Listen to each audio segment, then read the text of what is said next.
They are funny guys. Talented, brilliant, incredible, amazing, show-stopping, spectacular, never the same, totally unique, completely not ever been done before, unafraid to reference or not reference, put it in a blender, vomit on it, eat it, give birth to it. Honey, you can't even turn around in that thing. Hey, look at this.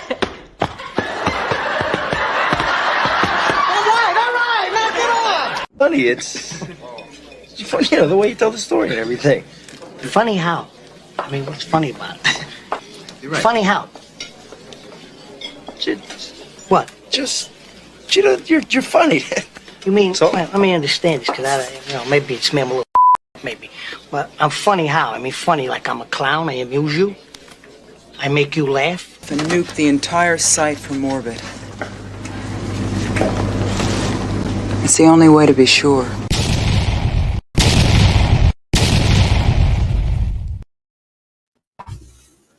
Well, hello, everyone. Yeah, welcome to Mischief, Mayhem movie, episode 9. How are y'all doing on this lovely effing Monday?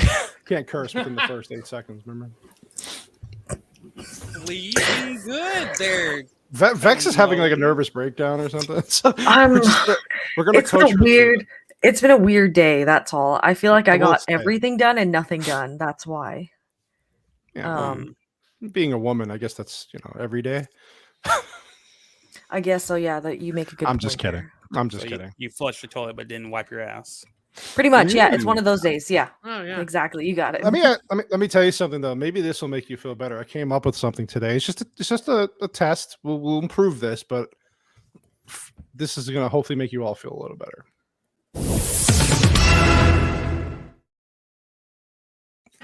Beautiful.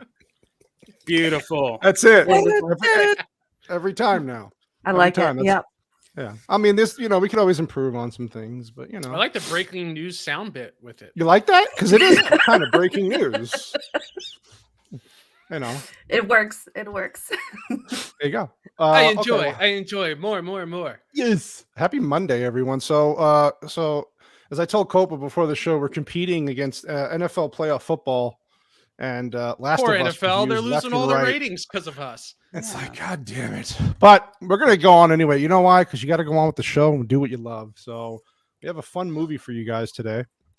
Well, some of us like this movie today. It's family friendly. Some of us did not like this movie, but we'll get to that in a minute. So we're going to talk about Old Boy, Oh 2003 mystery thriller, Korean mystery thriller. And as you can tell by the stats here, 82% Rotten Tomato by the critics, 94% by the audience score. And we'll scrub through the movie a little bit later on. But yeah, I wanted to show this real quick because it's a very popular movie with audiences, American audiences especially.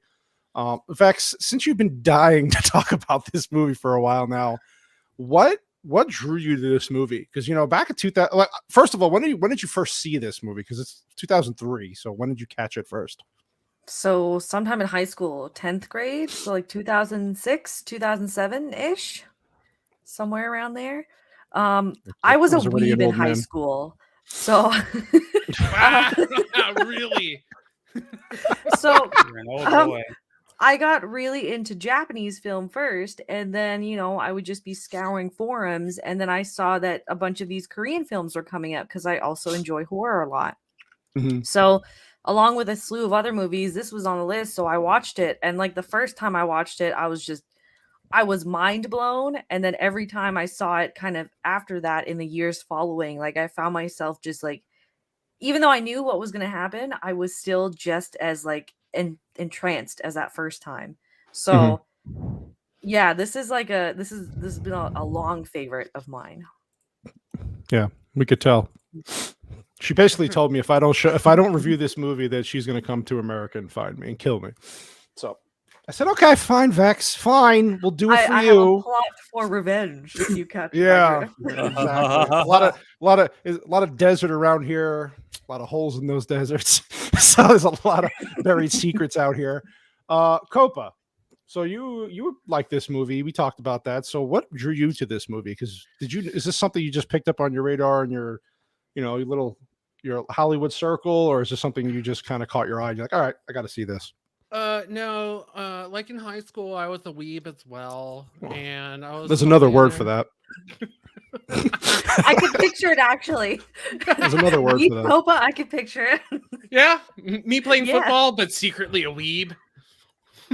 With your One Piece T-shirt and everything, Yeah. doing the Naruto run on the field. Yeah, underneath my football pads, I had a Cowboy Bebop shirt on and stuff like that. So, no, I don't know where I picked it up. I'm pretty sure I watched this the year it came out in America, so I'm guessing around 2004, 2005 is when it was released here, and it's just what like Vex. Like I was into like I was just trying to soak in any kind of foreign films and stuff like that, and I was getting into Korean horror.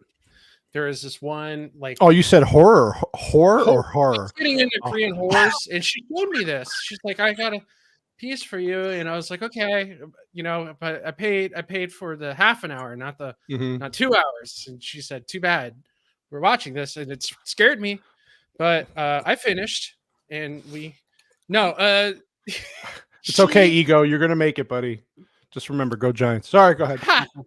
So yeah, I was getting into horror films, Korean horror films. There was one called Three Extremes that was a conglomerate of shorts, and then I stumbled onto this one because I think the director directed one of those shorts, and then he directed. Actually, this is a part of a trilogy called the Vengeance Trilogy, and this is actually the second part. I didn't know that until recently, by the way. Yeah. So I watched the first one which was Sympathy for Mr. Vengeance, I believe it was what it was called, and that was all right.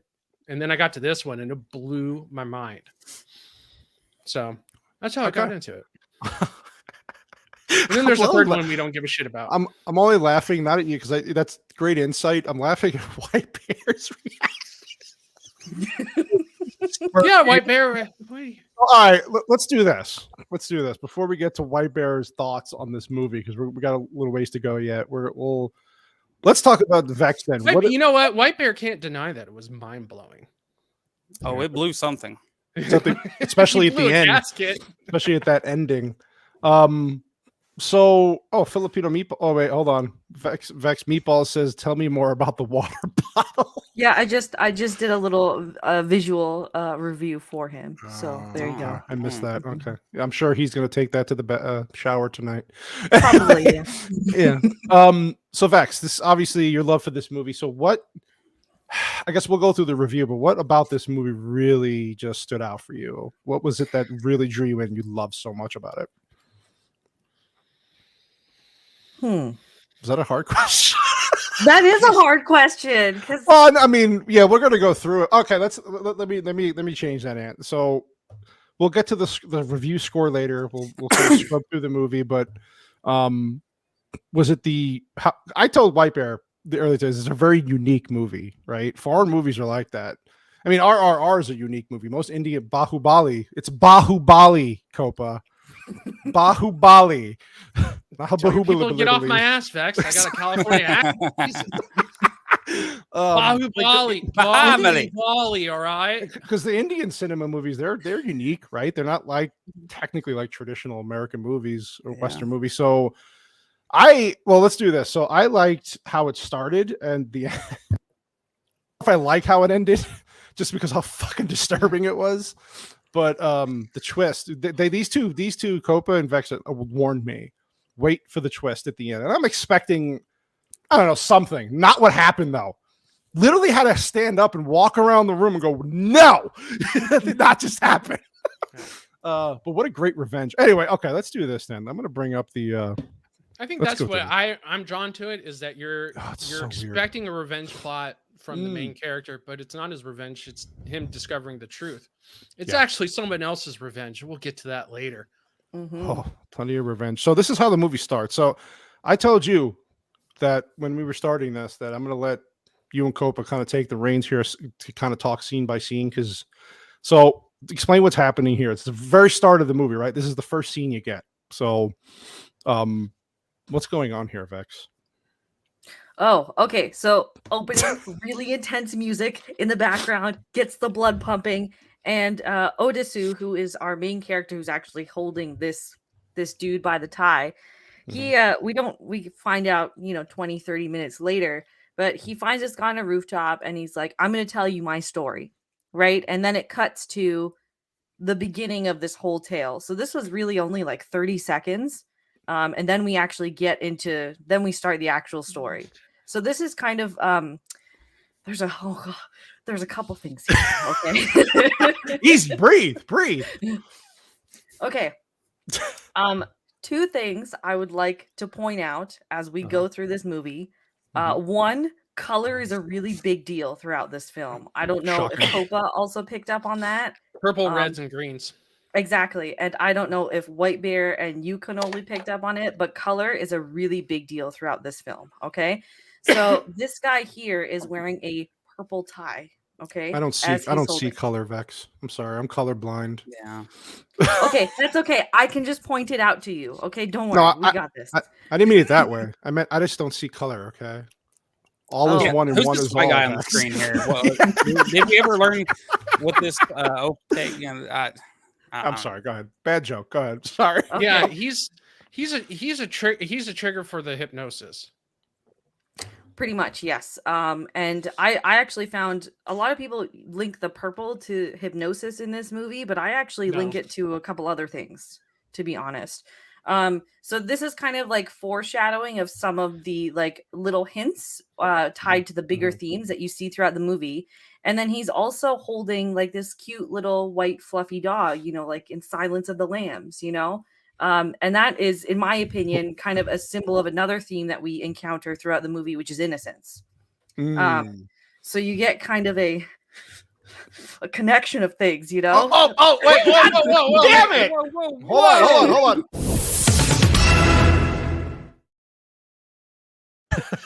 Yeah.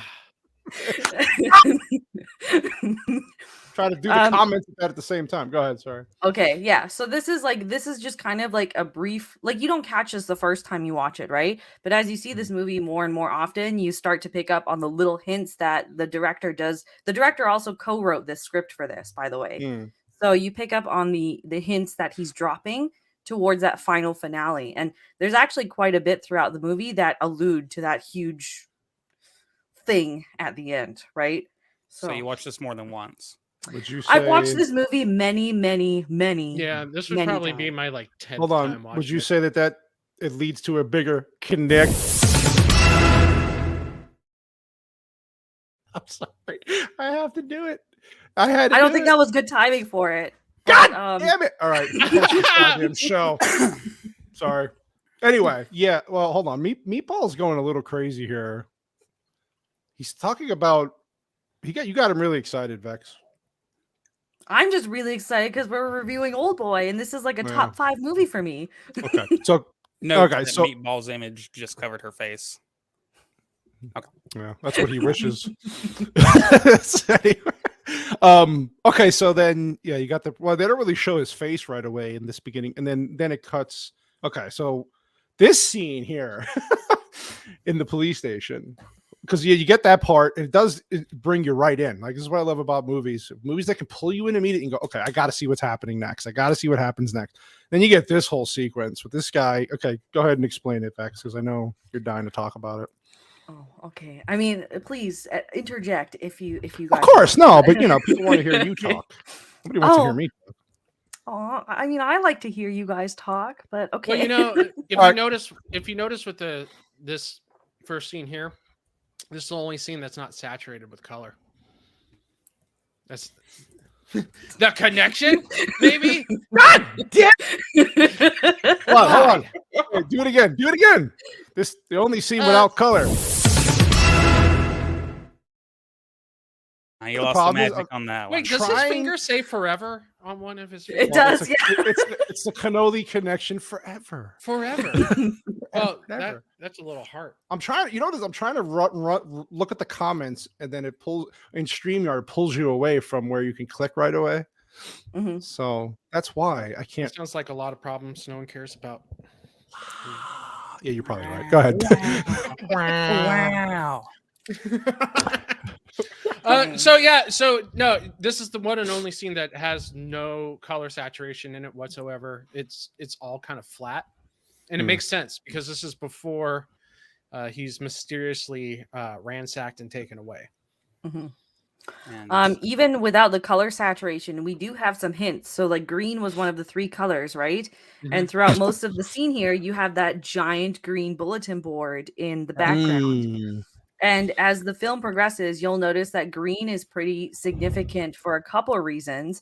First of all, like green just naturally is a very eye-catching and calming color to a lot of people. So there's that. And then on the flip side, you'll find that green also represents some instances of trickery, which we'll get towards later. But he's acting as a very obvious fool in this opening sequence. It's very funny. Well, we might as well break down the 3 colors and what they mean now. So when we get through these screen grabs, people we'll pick know up what we're on. talking about. Yeah. Okay. So for Violet, that's like seeking truth. That's what I gathered from it. It's like a truth seeking, but it's also the question that Daesu should be asking, but he never does. Good call. Okay. I got royalty out of purple. That's also that's like that was always the color for royalty, right? No matter what in the world. Is that why your seat's purple, Vex? No, my seat's pink, but you're colorblind, so it's all good. I guess I am now. I figured that out. Okay. Anyway, go ahead. I got the same thing. There's like the truth that he should be seeking, and then I also got the royalty hints, which I'll come back to later because I don't want to jump the gun on that one. Yeah. What did you get for red, Copa? Red is the trick itself. Okay. So the thing that's being tricked. Or the trap. Because green is always green kind of leads to red in the film, but green always leads into the trap. Wasn't the room painted red? Several rooms are. Yeah. Okay. That makes sense then. Okay. Just wanted to make sure I remembered that. I also kind of used like red always presented itself in scenes where there was a lot of intense kind of emotion or action happening on the screen as well, right? So I got that through it, and there's a lot there. Okay, so red we've got as leading into the trick, right? No, red is the trick. Okay, red is so like the he's trick. wearing a red shirt. At the very end. Right, but green is the one. Green is the color that leads into the trick itself. So green is always the path that he's going down. But if it's a green path, then it leads into the red trap. Okay, so green and red then are tied. So it's green is leading into it, red is the trap, and then we also saw green as kind of hypnosis and reveal, and red also as intense kind of emotion and action. And then purple we got.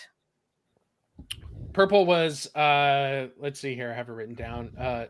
Is the truth and question that Daesu should be asking. Looking. There we go. Looking okay, for, perfect. but never gets it until the end. So there's our 3 colors. So for our viewers. So that there's your legend. Yeah. Now you know. Yeah. Now you know. Remember the wings. The wings. This scene went on for a while. It was kind of unexpected because it kept. But I guess it just kind of showed where he was at that point and how. Now is she wearing the same wings at the end, or are those different wings? But they're the same. Yeah, okay. Yeah. So obviously there's another tie-in, but he's very erratic here. This scene cracked me up, actually. It was pretty funny because he would change. He'd be like, "Oh, I'm sorry," and I'll never do it. And then he's like, "No, I hate you all," and he's pissing on the floor, and because he does that later on in the movie too, when he's fighting against people. Like he kind of just goes, "No, oh no." I think it was towards the end actually, where he's the main guy, the main villain, or whatever you want to call him. He does the same thing. It was freaking. This was hilarious. Look at him. The shirt. his friends here is picking him up from the police station. He's like, I promise he won't do anything. And he's just like, oh. And then he flips the bird and runs out of the police station. This was great. Look at him. You don't ever actually see the police in that whole scene. No, It's from except the for when he's perspective rolling of around the on the floor, officer. right? I like how they did that. Oh, they came out and grabbed him, right? Yeah. When he's rolling on the floor. Just I when think he's rolling around on the floor. like a brief second. Yeah. Yeah. Yeah. Then this is where he comes out, and then again, it's one of those movies I was telling Cope, you got to really pay attention, not just because of the subtitles, but you don't want to miss anything. Every scene in this movie is important to the plot. Yeah, Like great camera work here too. I like what they do here with the. I know Copa probably appreciated this. Oh, is that red? Yeah, red, y'all. Oh, Because he's about to go into the trap. Yep. See, this was good. This is well shot. Yeah. Well, I the like transitions from an editing perspective, the transitions in this film are phenomenal. A lot of these scene transitions are match cut, so you'll have like a line going through a notebook in one scene, and that transitions into a line in a notebook in another scene, and that's where the next scene picks up. I mean, these transitions are just fantastic. And if they couldn't match cut it, they just CGI'd the next scene into it. It was excellently done. Freaking Meatball with his stupid comments. Love it, Lytical. Hey, how you doing? Thanks for showing up. I didn't even address the chat today. God, I'm losing my mind. Wow, shall we do that real quick? Yeah, I am so sorry. I am like seriously. Vex is right. It's been a weird day, so I am sorry. I want to address the chat. Jacob Ironside showed up. Thank you. Jana, always supportive. Awesome. I don't know why you're still married to this bald asshole, but I pay her. I pay her so much. So good. Let's see. We got the kid. How you doing there, daughter? And of course, who else? White Bear's leaving comments in here. Look at them. Look at him. Were you sniffing the white powder again, White Bear? I'm all up on it today. I only have so much that I can add to this movie. As I haven't seen it 40 times, but and when I did see it, I might need prayers and all that, and I might need it was a lot of prayers. But we got Papa Sasquatch in the chat. Hey, Papa Sass. Papa Sass. Hey, Blair to Blair. We had a good show with him on the Coen Brothers stream with Roman of the Empire. That was great. Thank you for showing up, Blair. That was awesome. Diana, old fan. I don't mean like you're old. I mean, you started with me on this, so I appreciate you dropping in. And then, of course, Filipino Meatball always has to make his entrance very loud, just like he is.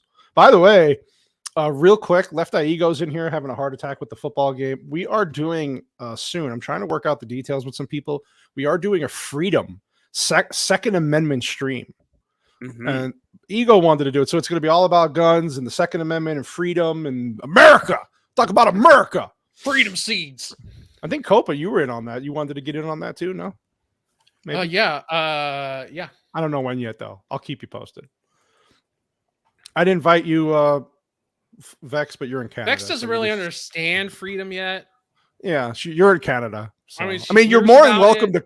You're more than welcome to come. And I'm sure if we did like a podcast about maid services or something like that, she would be bougie parties or self-destructive governments that try to kill citizenry where they get a paper cut. Yeah, the white people serve her for once, Yeah. Yeah. Well, that's where she has a little bit of experience. I'm not saying she doesn't. I'm just saying like she pulls out her Lou Gossip Jr. voice when she's got the parties going on. She yells at the server, "Come here, Whitey! Napkins go on this side."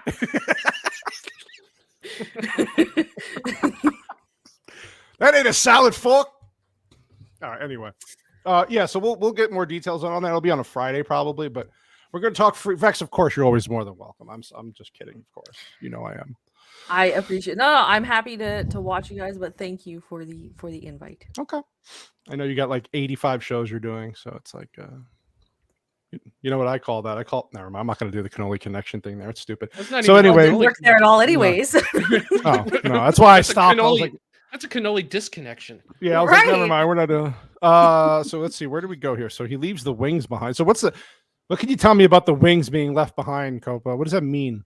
Well, we'll get to that at the end when they come back. Oh, I like that. I like the transition. It's not that he leaves; he's kidnapped here. Kidnapped. But he dropped it. Yeah, right. Well, I mean, getting kidnapped is a sort of leave, just not on your own volition. Not on your own terms, and Oh, he's leaving. I He's just left going. with a rag that was He had covered in 15 chloroform. years.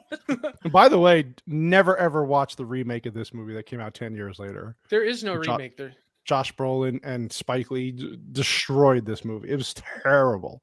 I couldn't even get through it. No, It's it's funny terrible. because a year after that movie came out, even Josh Brolin was like, "Yeah, that film was a piece of shit. I don't know why I did it." Seriously. Yeah, seriously, in an interview. Like, I mean, it was so bad. I Good think for him. I rewatch. I was trying to rewatch it right after I watched this, and I got about 5 minutes through. Why? I don't know. I was just curious. It was on Amazon. I was like, let me see the differences. No. No. Really, it's it's that bad. bad. Oh, it's bad. Yeah, it's because Spike Lee's an overrated. Anyway, He is overrated. Yes, he's overrated. He's made a few good movies. So this is where he is. Yeah, this is where there's one of those scenes where he's locked up and he's like begging the people to get him out. And he's like, "Oh, I'm gonna kill you all." Blah blah blah. Oh, never mind. I was only kidding. And he's just like, Yeah. He's switching. got a back big and- mouth on him. He does. He Yeah, does. Talks a lot. Yeah. Yeah, and then this is where they kind of this is the room he's in. Yeah. So he throws his food off, but he's got like a shower and a TV, and I don't know what the hell that is on the wall. It's some painting of someone, and see red again. Yeah. Oh, sorry, Vex. I wasn't ignoring you. Yeah. Yes, you in front. Okay. Excuse me. The dark one. Oh, thank you, Jacob. I didn't mean to cut you up. I didn't even realize I hit this number just now. Oh, So thank you. yeah. Congratulations. Congratulations. Thank you, Jacob. Thank you. Yes, Thanks for letting me know. Anyway, sorry. Go ahead. No, it's all right. It's all right. So the painting that is on the wall of his prison is actually called "The Man of Sorrow" by James Esner. Of course, you would know that. That's Yeah, she looked up all the painting. She knows the painting behind. No, him I'm in glad. this That's frame, awesome. I'm too. glad she did. That's why. Oh, she And, does that all the time. That is true. I should. The research goddess over here. I should have known better. Sorry, Vex. It's okay. Thank you. Yeah. Also, there's a line that he says here too while he's like looking. He's got that crazy smile on his face with the hair and everything, and it's "Laugh and the world laughs with you. Weep and you weep alone." So these are also the first lines of a poem called "Solitude" by Ella Wheeler Wilcox, and that's a line that along with one other line comes back throughout the tale. You'll be able to tie those to basically all the characters, actually. So That's a good point. So for But, all the notice- lonely- notice the color as well in his prison. You have the red and the green. The red, yeah, red and green. I remember the walls being red. And then Yeah. the green I kind of forgot That's the about. But trap. yes, that's the Right. trap, right? Mhm. Yeah. Then he is this where he goes through the? Wait, was that the dialogue? There was a dialogue he gives about. Maybe it comes a little bit. Yeah, about watching TV and. Oh God, do you remember Vex what he was talking? It was a whole good. I can't remember. I forgot half of it already. He goes through this whole thing about TV and what it means and why we watch. It was really interesting, actually. I don't know it word for word, but it was essentially like this was his only connection. This was the only human connection he basically had anymore, right? Right. This was the only way he got to experience the world because he's got no windows in here. He's lost basically all sense of time for the most part. And on top of that, there was an instance that you'd like paused on before where there was gas sorry. seeping into the room. So Oh, on a yeah, regular, knocked him out, right? yeah, on a regular basis, there was gas Right. coming through There you into go. the room to knock him out, and they would come and they would clean up his room. They would check for things. They would groom him, like trim his hair and all that to make sure that he was in at least semi decent condition in here, right? And they take away all the dirty dishes and all that stuff. And yeah, you see the grooming kit there. So we get kind of a good long instance about how he's now kind of delving into some madness here and how TV is his only connection to basically anything. And they even cut through a lot of the big, because when he gets imprisoned, it's in the 90s, right? Early 90s. Yes. Mhm. And he's there for 15 years. So he gets out in 2003, which is when this film was released. But they show all the big instances that influenced or had a big like event or affected South Korea, right? So there's a couple nominations of presidents. There was a scandal, a Korean scandal in there with their princess. You had the death of Princess Diana. Was the Gulf what- War in there? I don't remember if No, the The golf first was one. in it, but Not 9/11 was. 9/11 was in there. Okay, Right. okay, I Yeah. remember Yeah. some. Okay, my bad. Go ahead. Sorry. Right, so it's just also signifying how much time is going through, because regardless of how long he's been in there, you don't really notice that he's changed at all, because his Right. hair is always cut, everything's always clean. Mhm. So yeah, Yeah, I the don't. grooming kit earlier. Mhm. Yeah, we saw him getting. Yeah, and this is where he's watching. He was getting gassed, and then they would come there. Would they groom him? I guess while he was asleep, or what? Yeah, while he was Yeah. knocked out. And then Okay. actually you just showed it on the screen there. There was a news report he sees on the TV, because when he was in that phone booth at the beginning of the movie with his friend, right? They were calling his wife and daughter to Right. let him know, like, oh, he was at the police station, he's drunk, we're coming back, right? Mhm. So this news report that he sees on the television is actually detailing like how his wife was mysteriously murdered and he had disappeared after it, Yep. right? So we kind of get an idea of what happened to his family. Like here, we don't know what happened to the daughter. We know that she's alive, but we don't know her fate yet. We come to Right. learn that a little bit later. We sure do. Yeah. And so yeah, is this when he pulls the thing out of his The ant comes The out of him, ant. yes. and comes out of his okay, that's right. That was freaking So I weird. think in this instance, I think a lot of people would be confused by it. It's explained later, Mhm. because there's a whole other connection that you see with Mito, right? The Right, woman. it's through, Roman. yeah, it's through the woman. Yeah, woman. But this is just kind of like a Don't symbol blow of it. his loneliness and his like lack of sanity now. Yeah. Because ants are typically beings that move in groups and they're very social, and he is just stuck alone. He is nothing anymore. Yeah, Yeah. Right. Basically So this spawned is his own friends. exactly. So this is him kind of like diving into the madness, and it's this like Mhm. sense of loneliness that you see in a couple instances. He attempts to kill himself, and every time they're there to clean up the Yes, sir. mess. Like there you go, get like stitch him up and all of that stuff. So they desperately don't want him to die because Yeah. there's a bigger plot at play here. Yeah, they're very intent on keeping him alive and healthy Yeah, enough. right. So Mhm. Yeah, and of course, when your first time you're watching this, like, okay, why though? Like, right. why go through all this trouble? And then, well, you find out why later. But Right. yeah, there's a lot. Like you were saying, he's going through. I think this is the part we were talking about with all the TVs. Oh yeah, then he Yeah. that He's part jerking he was off getting. to the Yeah, he's jerking off to the because he hasn't seen a woman in how many years, and then here again he tries to kill himself, and then like you said and then he starts writing down. Was this the part where he was talking about was it apologizing to people or? Yes. So this is kind Okay, of where one of okay. the kind of smaller themes comes into play of redemption, right? Because That's he it. starts to think like there has to be a reason why I'm here. Who could have done this to me? So he starts journaling all the things, like all the people he's wronged and all the bad things he's done in his life to see like, can I figure this out on my own? And he ends up just writing like dozens and dozens of notebooks on this, because that whole scene at the beginning with him in the police station was just meant to allude to kind of like what a little shit he kind of was. He had no regard for anyone else. Like he had a young daughter and a wife at home, and he was out getting drunk, in the middle of the week, and his friend had to come pick him up, didn't even say thank you, right? Yeah, at first I had no idea that he was doing this to search for possible enemies, of people that he had wronged. At first, as I'm reading it, through the subtitles, it's like, oh, is he just feeling bad and wanting to write down his life and basically be a better person? What is he doing? So later, I totally debunked that, but yeah. He actually says it like in the scene, like it's in the voiceover, like he Mhm. says that he's trying to figure it out. Yeah. Yeah. So while he's being imprisoned, they're still feeding him through that little hole that we saw earlier, right? And he gets the same food every day. It's these dumplings, that same flavor, everything every day. And they give him chopsticks as well.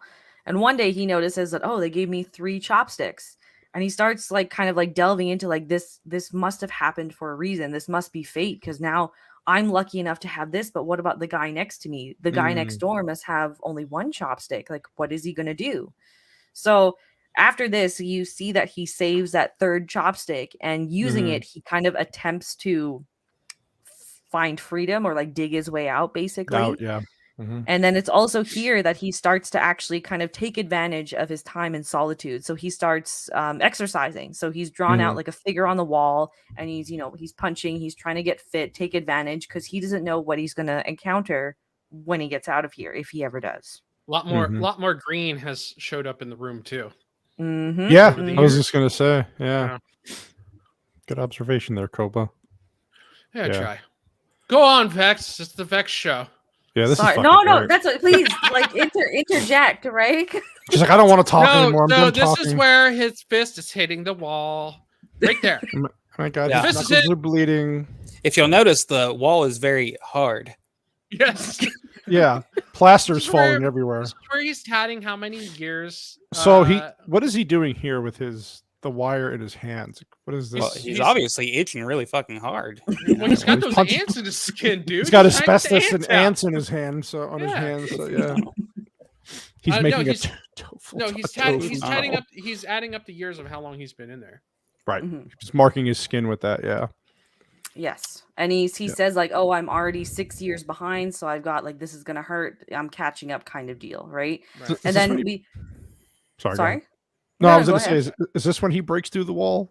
Yes, this is him Yeah. digging Yeah. through, right? So Yeah, now he's like feeling the rain coming from the outside.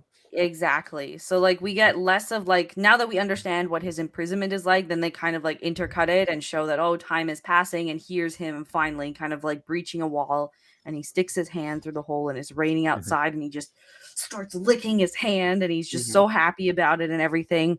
And he's just like he starts chanting like 1 month. In 1 month I'll be out finally after 15 years.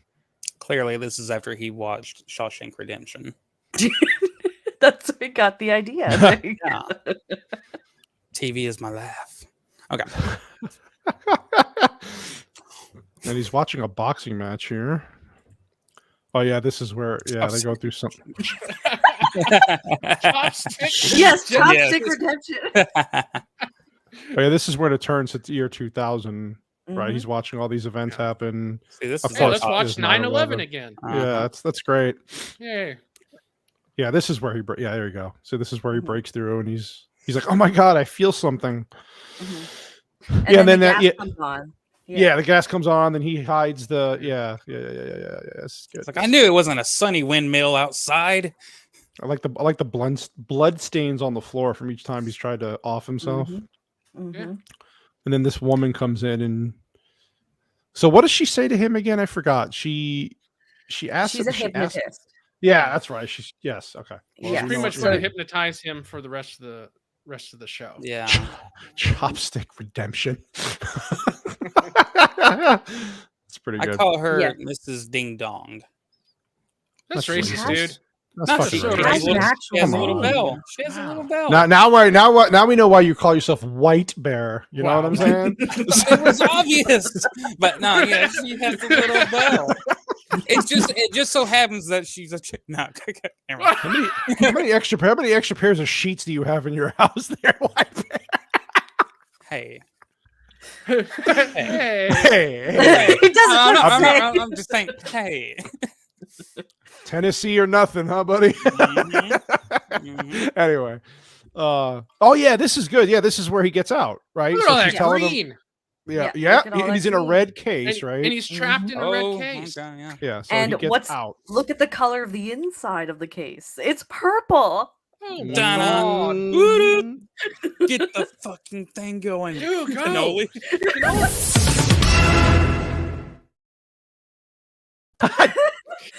Jesus. I'm gonna have to hire a cannoli connection guy.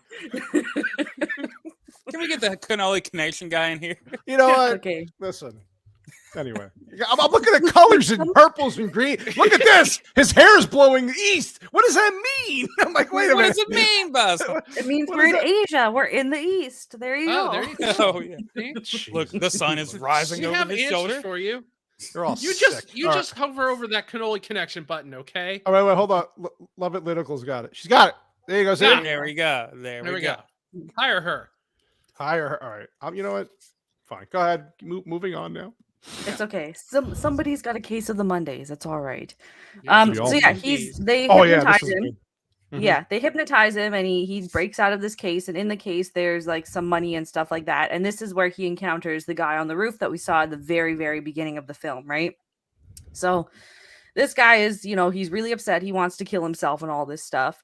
So Odesu, he walks up to him and he's just like, what the fuck? You're a human. Like he starts touching his face and everything. And he's so just happy to see another human being, not through, a hole in the door. So this guy's like, he walks up to him and he's like, this guy's so confused. Like, who's this guy that just showed up on the roof? Who's like trying to approach me while I'm trying to kill myself, You so didn't notice the suitcase, buddy? Yeah. Big giant suitcase there. I mean, he's got a cute dog in his hand, so he's probably more focused on that, right? Right. So he walks up, so Odesu walks up to this guy who wants to kill himself, and the guy that is trying to, jump off, he says a second line that is also going to, be predominant throughout the rest of the film. And it's oh gosh, hold on. I typed it out. Hold on. Something about beast. Of course you did. Yes, it was something about a beast. Hold on. It's like I'm a beast, but does that mean I do not deserve to live? So even though I'm no better than a beast, don't I have the right to live? Right. Close enough. Right. So that's another central line that comes back in the movie. So instead he's like, no, you're going to kill yourself later. I'm going to tell you my story right now. And then it cuts to them just like sitting there and this guy's holding the dog. He's smelling him and like, Oh, yeah. he hasn't seen another like, human being. Oh, There you yeah. go. Look at you. You smell great. Didn't even touch the dog. Yeah. He's like, this guy starts crying and he's like, he's crying because he hasn't seen or heard any, but yeah, this is pretty, Purple. yeah, this is when the guy tries to lean. He's like, no, this is what Vex is saying. Like, you're not ready. No, I got to tell you everything. And the guy's like, holy shit. I believe the suicidal man has a purple shirt on too, if I'm not mistaken. He does. Really purple shirt and purple tie. Yep. Yeah. So yeah, he tells him the story and this so he's guy not asking. So basically he's not asking the question of who are you? Why are you here trying to kill yourself at the exact moment I'm free from this suitcase? So he tells his story, and then the guy's like, "Wow, that's a crazy story. Okay, let me tell mine." He's like, "Nope, I'm gonna go." Gotta go later. He's like, no, that's crazy. Oh yeah, I gotta go. Yeah, then he's in the elevator, like latching on to because was that the first time he was in an elevator? He didn't know what it was, right? No, this is no. you're You're a a woman for the first time. Oh, that's right. He's staying away from the woman. Look at her face. Right, There you because she go. was looking at him. Where Like, is what? this the ugliest face and all? Oh yeah. Okay, and then he comes out and he's walking, and then this is when the guy jumps, right? Yeah. Yeah. Okay. And then this is also where he recites the line again: "Laugh and the world laughs with you. Weep and you weep alone." And yeah, Weep the alone. guy on the rooftop, he jumps off in a car in the background, and then the woman that he was like eyeballing in the elevator is arguing with the property manager, and he's just walking off with his cool sunglasses. Yeah. I have those sunglasses. Actually, You would. No. oh, I was really happy for a moment. You should. Now you need to buy them. Exactly. I know I should. I should You look have good. wore some funky sunglasses. Oh, I love this part. Yeah, this is the part where he he just steals this dude's cigarette right out of his mouth. Yeah, and this is where he picks a fight. Like he lays down, and then he picks the fight. He's like, let's see if all those years of hitting a wall or Hell yeah. All the TV shows, all the boxing matches that I watched, if they'll pay off, Oh, he kicks some ass. Yeah. He kicks some ass. Yeah. So Yeah, then, he's just- after all this, he's looking at the fish tanks there, and this homeless guy comes out of nowhere and he hands him this wallet and this cell phone. And the guy's like, "Don't ask me any questions. I don't know anything." So he takes it, and the phone. I don't know nothing. Yeah, he didn't even ask. He was like, "Just don't," and walked away. Don't ask me shit. I don't know what the hell's going on. Yeah. But those aquarium tanks are green too. I was gonna point that out. Yeah. Yeah. There you go. More of the colors. That guy's boogers are green as well. Oh yeah. Oh, That's how it works. See, look at that. Just green Yummy. right under that nose. Yummy. Yeah, this is when he goes into the place, and then he recognizes the first place he actually goes to is this restaurant. A sushi restaurant, and notice all the red there, and there's a bit of green in the background. So he goes in here, and he's eating nothing but dumplings for 15 years, right? So this is finally something new. And he recognizes this girl in front of him, and he's like, "Oh, you were on a Japanese cooking TV show." And she's like, "Oh yeah, there weren't a lot of reviews. I'm surprised you recognize me from that, right?" Notice, yeah, more green in the background there in the painting and stuff, right? So he decides that he just wants to eat something live here.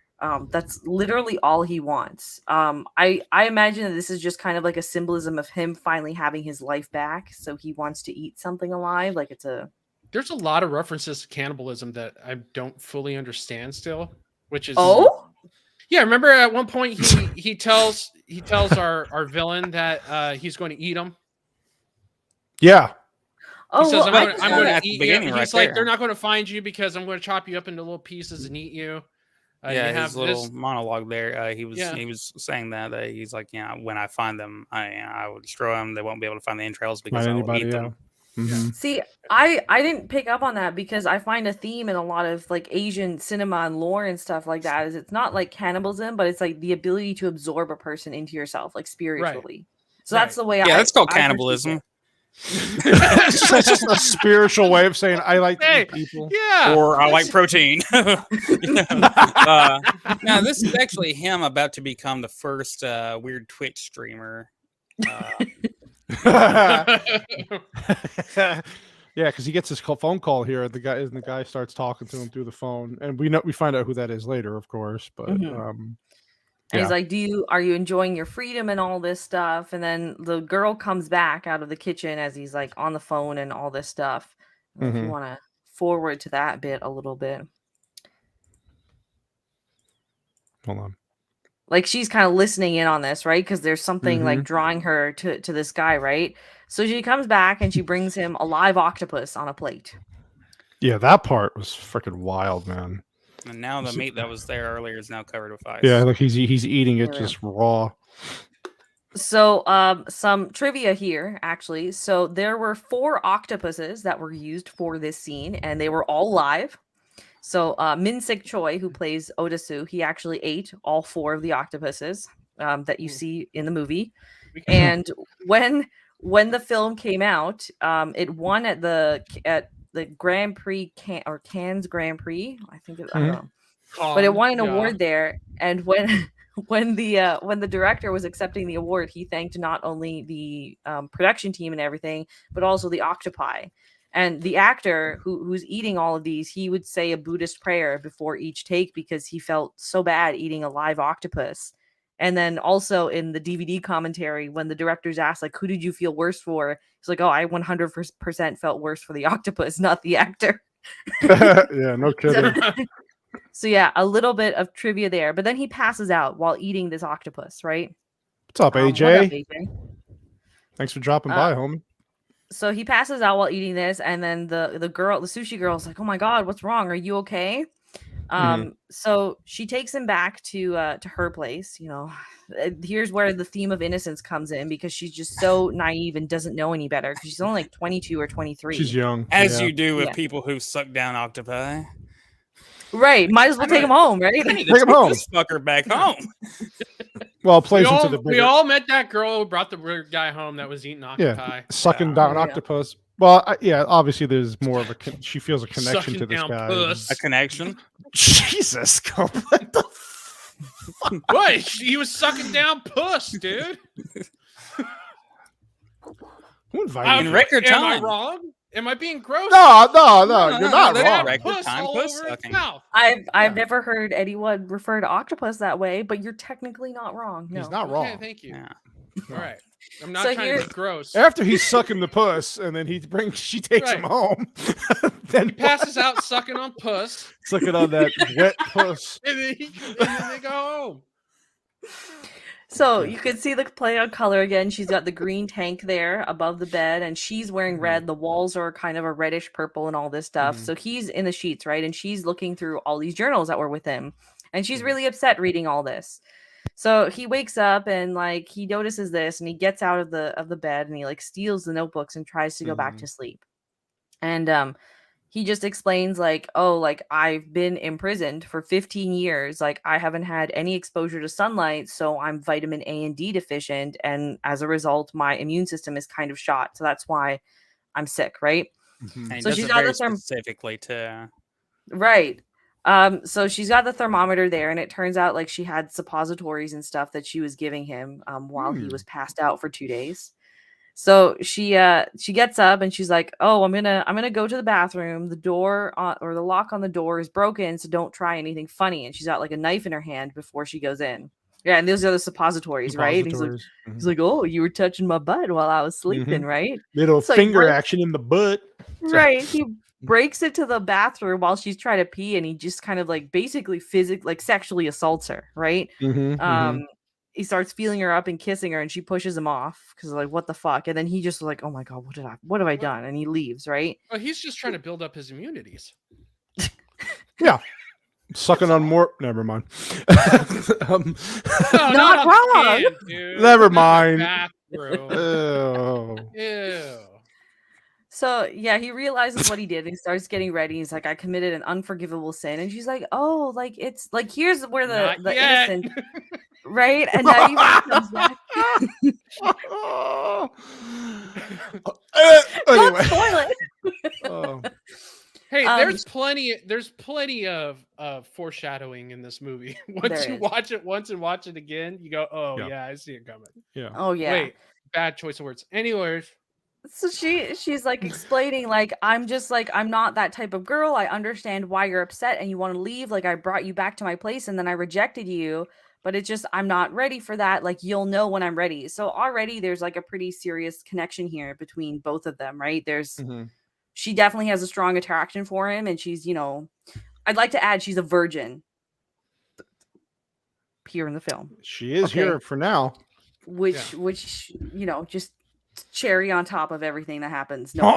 Cherry. Cherry gets popped anyway. Cherries are red. Okay.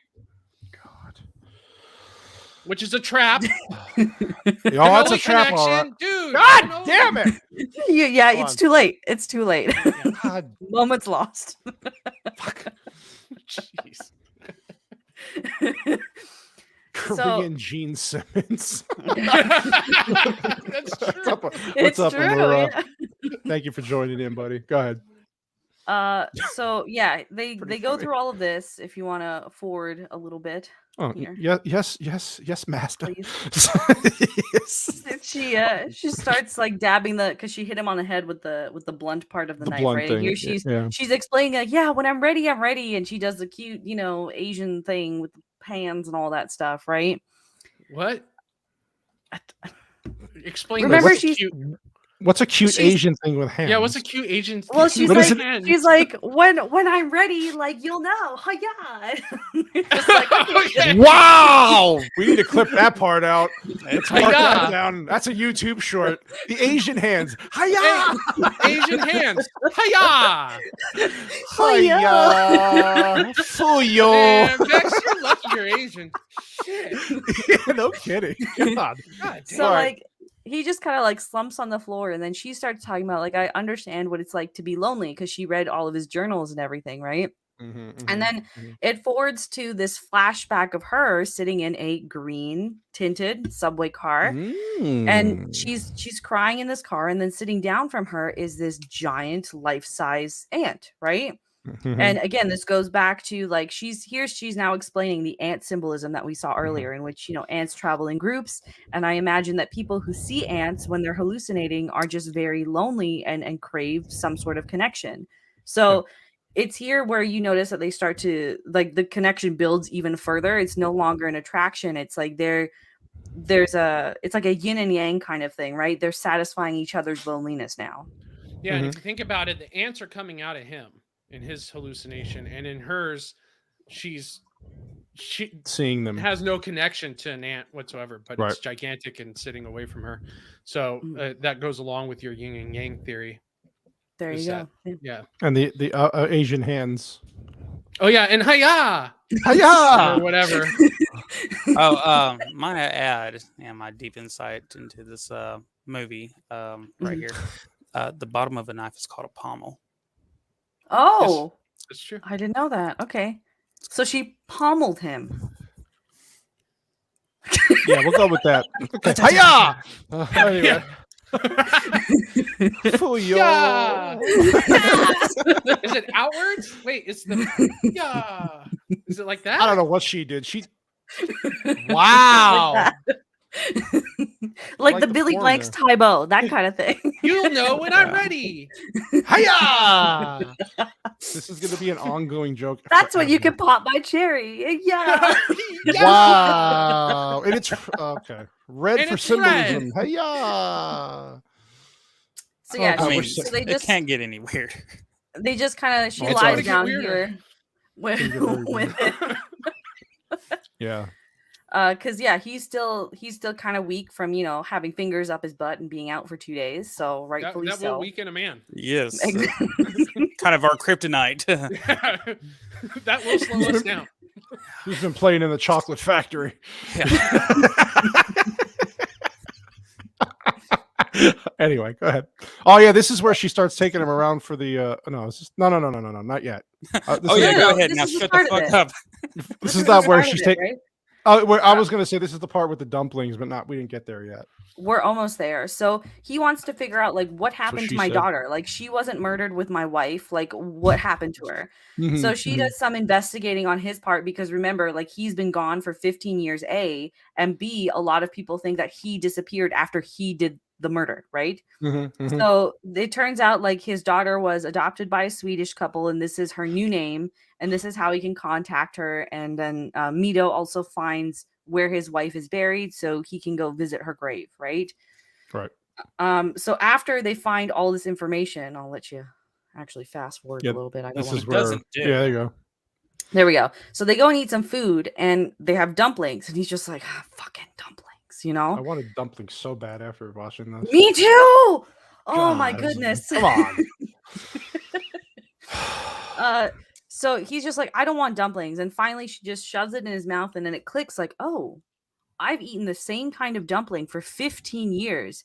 If I can figure out what dumpling that is, maybe I can find out who did this to me, right? Mhm, And this is like the flashback of him eating the dumpling in his prison, right? mhm. So yeah, it's just so they start going I on thought a that bit of a part hunt. was a little funny too. Go back. She go asked back. him how it was, what it tasted like. Green. He's like, I haven't even eaten it yet. Right. Yeah. What was that? Why was that significant? No, I don't think it was significant. I mean, It's just funny. Oh, comedy. it was freaking significant, Korean actually. bullshit is what it is. No, I'm keeping it in, y'all. I'm Not keeping yet. Not yet. Let it build, Whitey. Let it Okay. build until the end. there never had a was some dumpling. significance to her doing that, and we'll come back to it at the end of the film once like the Really whole fucking thing has been significant, yeah. revealed. By the way, right? there's a green wall next to him, or a green. Trickery's afoot. Trickery is afoot. Hiya! Okay, Asian you man's need to trickery find a clip of that actually, so that way every time that happens. It's us now. Oh god, It's just dude. dude. Hell yeah. Okay, so All right, so anyway, let's talk about the green, Roadhouse. yeah. Man, did you see all the green in Roadhouse? Man, I saw so much green in Roadhouse. It wasn't even funny. What? He's back. Oh, Where did Vex go? You kicked you guys left. Dude, Oh, there she is. all of a sudden, the whole Whoa. internet crashes and they came back up. So We we're were here. Nah, dude. we were Nah, definitely. dude, they were yeah. they were vanning us. We were going to go prison. That's what the okay. So yeah, I don't know what that was weird. They don't Okay. want us revealing this movie, guys. They don't want us That's what it showing is. the ending. I swear, I got no warning. Usually, I get a warning that my connection's bad. Mhm. Nope, it's YouTube. I'm blaming YouTube. Roadhouse. Well, I'm glad that Cope and White Bear were taking over for about 30 seconds there. Yo, we were Yeah, just we got getting started on Roadhouse. Distracted as fuck. We're Roadhouse. like, anyway, about Roadhouse. But And all goddamn the- dumplings. Nobody gives a shit about the White Bear sitting there like, God damn it. All right, anyway. All right, anyway, we left off with him eating dumplings. And then, Yeah, so they're trying to figure out. They're visiting all of the dumpling places in town to try and figure out like where were they getting these dumplings? Because he also recalled when he was imprisoned that he had once had the wrapper, so he kind of had an idea that the name Dragon was in there, but he Blue didn't know the full Dragon. title, right? Yeah. So they're trying to figure that out, and in between this, they pause and they're at Mito's apartment, and she's on the computer just talking to some random guy, right? And look at the green that she's wearing here. Message. There you go. Yeah, there you go. Trickery is afoot. Stop trick. You last time you said that, the whole computer crashed. Anyway. Sailor Moon out. Okay, yeah. So she's talking to somebody online, right? Yes, and then this guy is like, how does freedom feel, Odasu? Because like he starts to, and he's just like, who is this guy that you've been talking to? Like, how does he know who I am, right?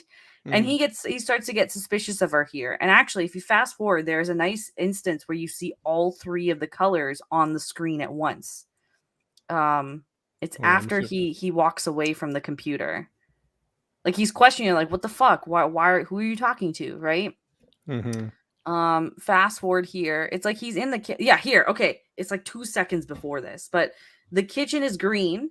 Then that wall in the middle there to the right, you see the pillar where the coat's hanging. That's purple, and then the rest of the scene is red. Yeah.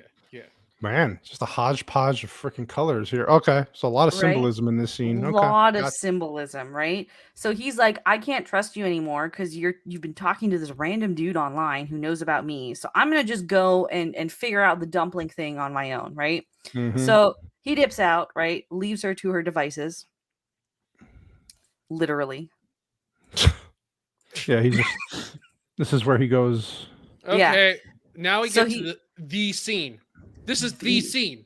The scene, yes. Well, the second scene, but this is. I wish I could play this, but go ahead. So you can play about 7 seconds worth of it. Can I though? After they just kicked us off, they just kicked us off the stream. They didn't kick me and White Bear off. We were talking Roadhouse. Yeah, and we'll do it again. We had it going. We'll do it again. Do it. Watch. Do it. So he knows what while she was on the computer, he figured out what the name of the restaurant was. So he went to go do it on his own, and he ties it back to he follows the delivery boy to this building, and it's the building where he had been imprisoned. So he's got a hammer with him. That's what he was digging around in the cupboard for at her apartment. And this is a guy that's just like watching the hallway. Yep. So you see, he's just ready. Like they're both just acknowledging each other. It's a little bit of like comedic relief for what's about to happen. And it's just, and I wish you could show just play the clip. I would love to play the clip. There's like serrated lines that come down from the point of the hammer down to where he's going to smack him with it.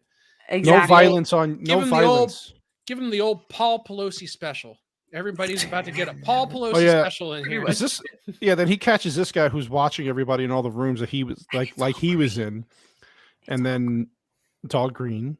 Is this the? Oh god, yeah. He pulls his tooth out with the back end of the hammer, right? Right, and he's like, "Who imprisoned me? Like, tell me, right? Or else." So he starts like, he's like, "Okay, I'm just gonna take out every tooth for every year that I was in prison." So he takes like the other end of the hammer, and he starts jiggling this guy's teeth out and everything, right? Oh, my mouth hurt. Yeah, you see him wiggle that tooth almost completely out. Yeah, like they were did that really well. Yeah, really well. Well, that's because what they did was with the special effects department is they had him wiggle his tongue too, so it made it look even more real. Because if you actually press play, the tongue at the bottom of the frame is wiggling. It's moving. It looks so real. It's fake. It's okay. Don't worry. Don't worry. Listen. I've used that exact laptop before, though. I know that keyboard. Teeth and all. What is that keyboard? Bluetooth? Before it's time. Oh yeah. There you go. See that right there? That's how you button. control the mouse if you didn't have a mouse. That little red button. Mm-hmm. Oh yeah. Observations. That's what we do on this show. Yeah. That's So yeah. Now he's taking out all the teeth. He's like, "Oh, you still won't tell me?" Okay, so he like unties the guy from the chair because now he's lost a lot of blood, and he goes out in the hallway and here's all the henchmen, right? So he's just like, "Okay, whoever's AB positive, raise your hand." And two guys raise his hand, right? Mm-hmm. Yeah. And he pushes the dude with the missing teeth towards him. He's like, "Go take him. He's lost a lot of blood."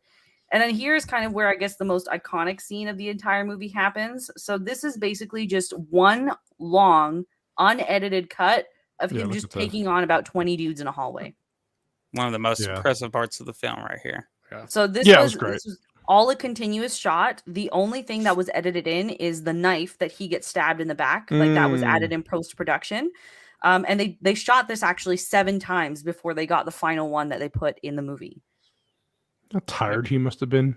And it shows though, like it's realistic, right? Because you do see him Yeah. get knocked down and beat up a couple times here, Mhm, but then they're mhm. all like out of breath as well. So it's quite refreshing because normally when you see action sequences in Western films, they're all just like it's like they're the Terminator, right? They Yeah. don't breathe, they don't Nobody's gasp. sweating.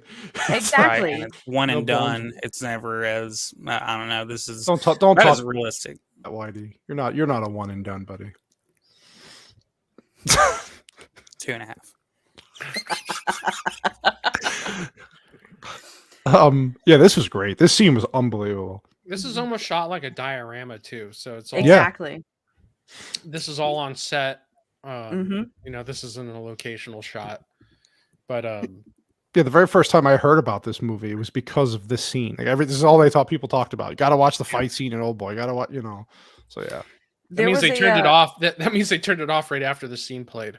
yeah. The Jude Law film Repo Man, they actually tried to recreate this scene in that movie. It was okay, but it looked literally like a copy and paste of this.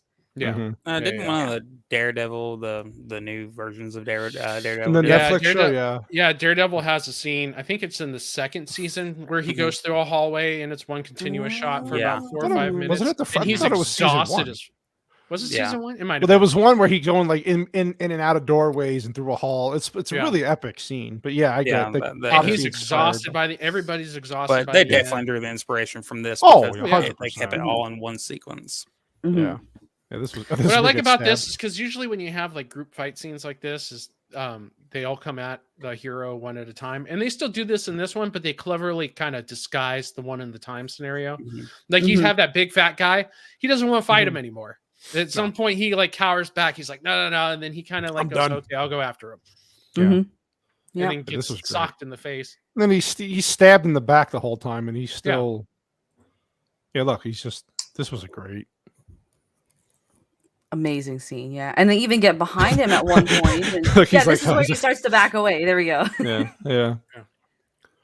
They're both grabbing their legs and they're just exhausted. Yeah, this was unbelievable. So now he's taking out all these guys and he's got back to the elevator that he came out of. And the elevator opens and he's got like a creepy smile here later on. But the elevator opens and there's more guys in there. So he beats the shit out of all those guys and stumbles out of this building.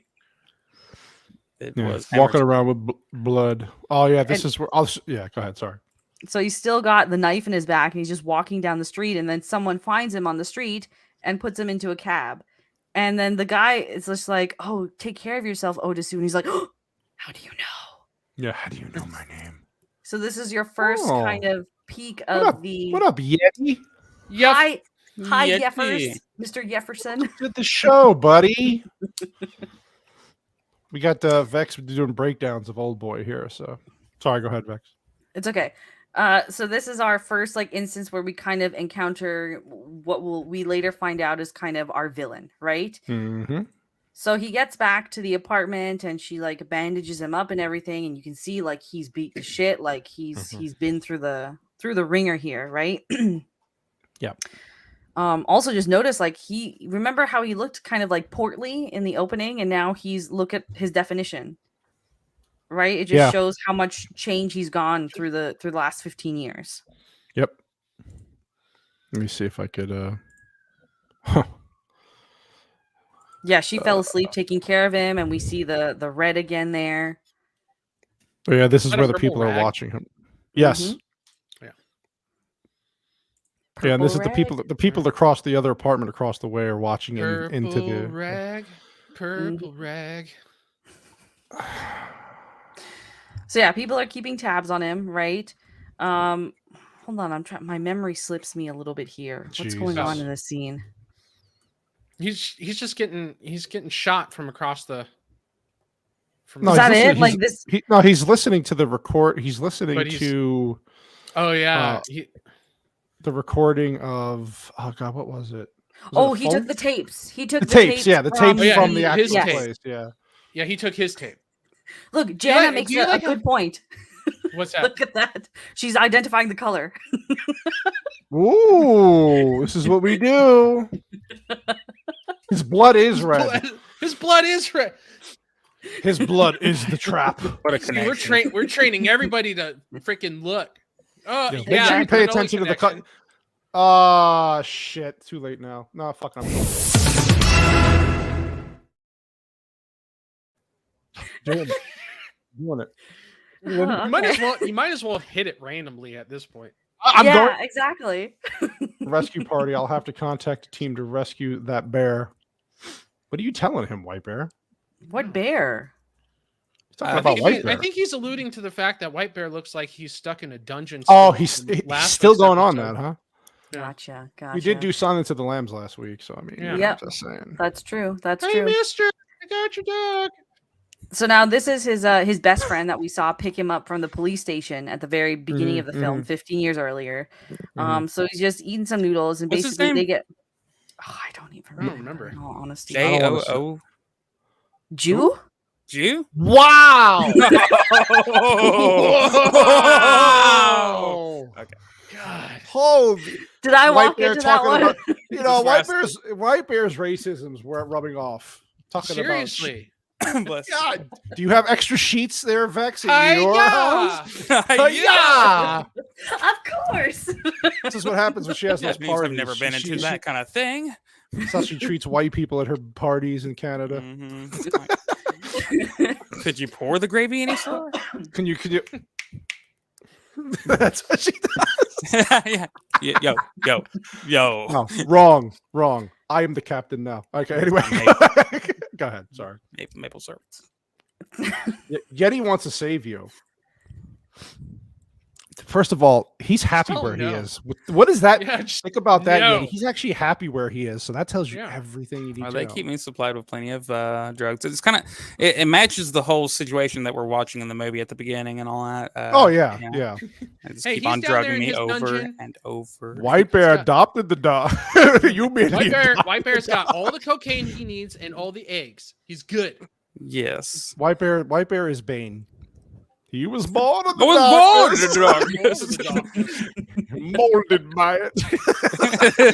More like molded by it. Anyway, sorry, I got a little crazy there with the Bane. All right, so this guy hasn't changed much in 15 years, obviously. No. So Odesu decides to reach out to him to kind of like help him. Like he reconnects with him first of all, but he also just like he needs a hand figuring out what to do because he's been out of the mix for 15 years. He doesn't know he doesn't know the world as it is anymore, right? So they reconnect and fast forward a little bit here, please. Yes, ma'am. Cannoli. So they listen to the tapes and they're trying to Yes, master. Yes, boss. Yes, boss. Yeah, what a role reversal. I want her to shaking do the it, boss. I'm shaking I want her to do the Lou Gossip Jr. Oh, she's still telling Come you. on, boy. Keep Come on, white boy. Come on, boy. White boy. Move your ass. Move that guinea ass. Goddamn wop. Okay, sorry. Go ahead. So You they guineas show are supposed to be greasy. Yeah, supposed to be fast like light. You want to catch Should be lightning? fast like lightning. Moving forward. You gotta catch the chicken. Yes, you fucking lightning. You're gonna eat lightning and crap thunder. Oh my god! Sorry, and you'll love it. Okay. No. So he shows him the tapes and all the stuff that he got because he really doesn't know what. Yes, Yeti. Vex is trouble. She's hilarious, though. I love her. Go ahead, Vex. Sorry. No. Hiya! Yeti, you missed her racist interactions with her cute Asian hands. Cute Asian hands. She's just Cute going all Asian out. hands. Hiya. Between her and White Bear Hiya. today, man. God. Anyway, go ahead. Sorry. Yeah, they're going through that. Dr. Lecter is back. Dr. Lecter. Dr. Lecter. Oh! That's something Migs would say, Doctor. The lambs. Can you show us some of your paintings, please, Doctor? Tell us about your lambs. Can you show us pictures of Dale? Picture Dale. Oh yeah, that's beautiful. That's And beautiful. America and freedom. In America? Oh, I'm sorry, honey. Did I get you? Did I get that on you, baby girl? Baby girl. Bless your heart. Bless your heart. That's our heart. Oh, to this day, it'll never get old. Oh god. Oh, is that for the Patriot next week? Oh, that's next week, dude. No, that was left out from from He's the like, Lake "No, What the District. hell are you Party doing last back night." there? America. Is that forward enough for you, Vex? Or Keep we need? forwarding, please. Oh, I'm sorry. Shit. So they're looking up things, right? And then he Forward. gets back to his apartment and he's like, "How do you know? Is it like he starts questioning her, right? If I Yeah, remember yeah. correctly, He's asking her questions. Yeah. He About, ties like- her up. Didn't he tie her up? yeah, to ask her. Yeah. Oh yes, because No. like Oh wait, sorry. No, he ties no, her go up. ahead, 'cause- go ahead. I thought we were talking about the group. No, the group attacked her, right? Not yet, not yet. Not yet. It's coming up. Oh, Yeah, that's he right. gets left- more he left her suspicious tied of up. her. You know, I Yes. love that little touch that he writes the note on her. Hey, R2. In red. What's up, buddy?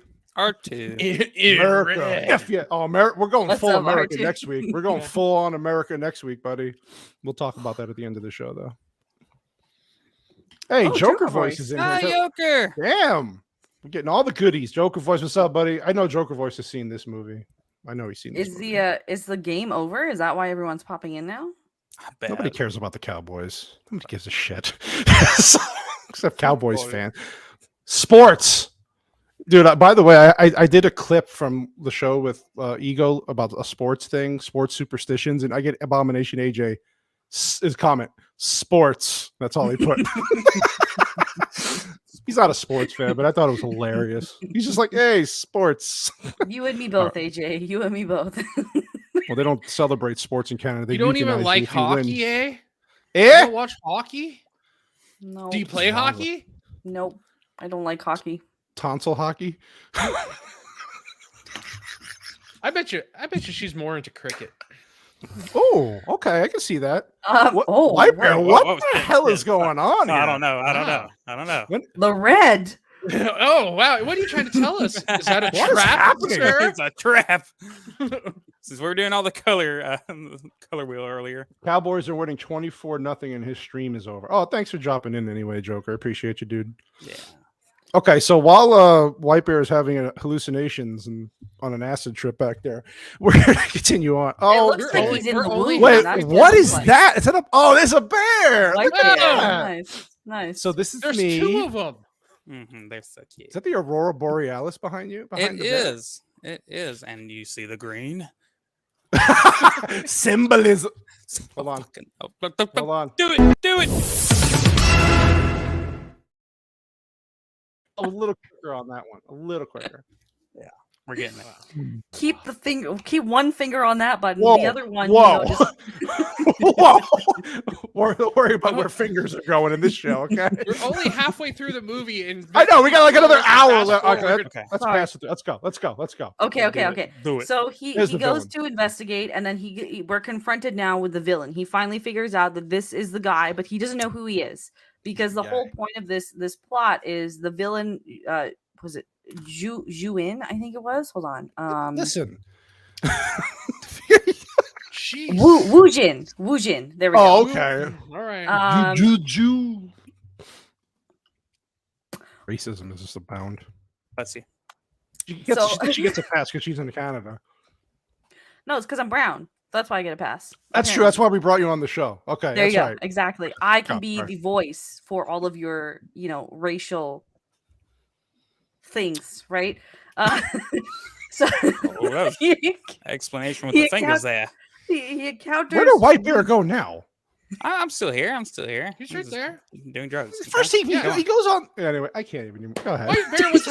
White Bear was having a Nick fit. All right. Having I can hear your lighter, crackhead. I'm having a Oh, white, is that what I heard it Is earlier. that what he's too. doing? He's lighting up. He's I'm lighting having up, a yeah, white bro. Christmas. Thank you very much. Go ahead. Sorry. Happy New Year. So they yes, I was the diversity hire Joker. That's exactly it. 100%. Yes. Yeah, So- that was first day we had to. Yeah. Oh, so Otis. Because I said no Wu girls Jin- allowed, and then Cannoli said, but she's brown skinned, and I said perfect. Yeah. YouTube that can't off kick us there. off because if YouTube kicks us off, we can claim racism now. Right. Exactly. And she's and sexism. misogyny and There you misogyny. go. We're good. We're covered, buddy. Exactly. She's been So, trying to yes. get this point across for like 10 minutes. Sorry. It's okay. Well, you said we have an hour left, and I'm like, oh, there's Oh so no! Okay. Now much. we only We have got 40 40 minutes. Now minutes. you're really screwed up. Okay. Sorry. So they finally get introduced to each other, and he's like, I'm not going to tell you who I am. You need to figure it out, right? This is all part of the plan, right? This fucking guy. So, and this is his little sidekick. The sidekick was the one that was talking with Mito on the computer. That was him, right? So if we Yes. come on, boy. Yes. Come on, white boy. Meatball. Like he tries to get aggressive with him, and he tells him like, this is not what you want. You need to figure out why. Like you're still not asking the right questions, essentially. Once you all go white, you be all right. That's why I have a white husband. There you go. Oh my god, racism I love it. Yeah, see, they fill gaps. He could talk to the cops, and she could collect paychecks. There you go. Or he can. No, hold on. He could buy. Sorry. No, what are you gonna say? He could get a loan. Yeah, there we go. He could buy the Starbucks, and you can get reparations. Exactly. There you go. Yeah, he can have a credit score of some kind. Ooh, ouch! And then I can just make him curry. There you go. There you go. Yeah. Your apartment will always stink. You know, I have a story on that actually, but I'll have to save that for another day. But it sounds like my house does not smell like brown people. Just FYI. No, not when you have parties with white people in the house. Yeah. They're your slaves. I mean, JT, what's up, JT Gunn? Thanks for stopping by, homie. JT. We're just calling Vex racist because she can handle it because she's brown. Sorry, go ahead. Sorry. Do you see that what she's doing there? You see this? Keep going for. You have like another hour. We're on a crunch now. No, go ahead. Sorry. So yeah, they have this whole conversation and they leave. So he's just like, okay, I do got to figure this out now, right? So keep going forward, please. Oh my god, do you hear her voice? Please. This is how she said please this is what she did to the white people in her freaking party. Please. At least she didn't say crack ass cracker like she did last time. I was about to say it, but now you've said it for me. You should. So stop here, cracker. Okay. So hey, mayonnaise. Oh, JT, that's a low blow. You see what he said?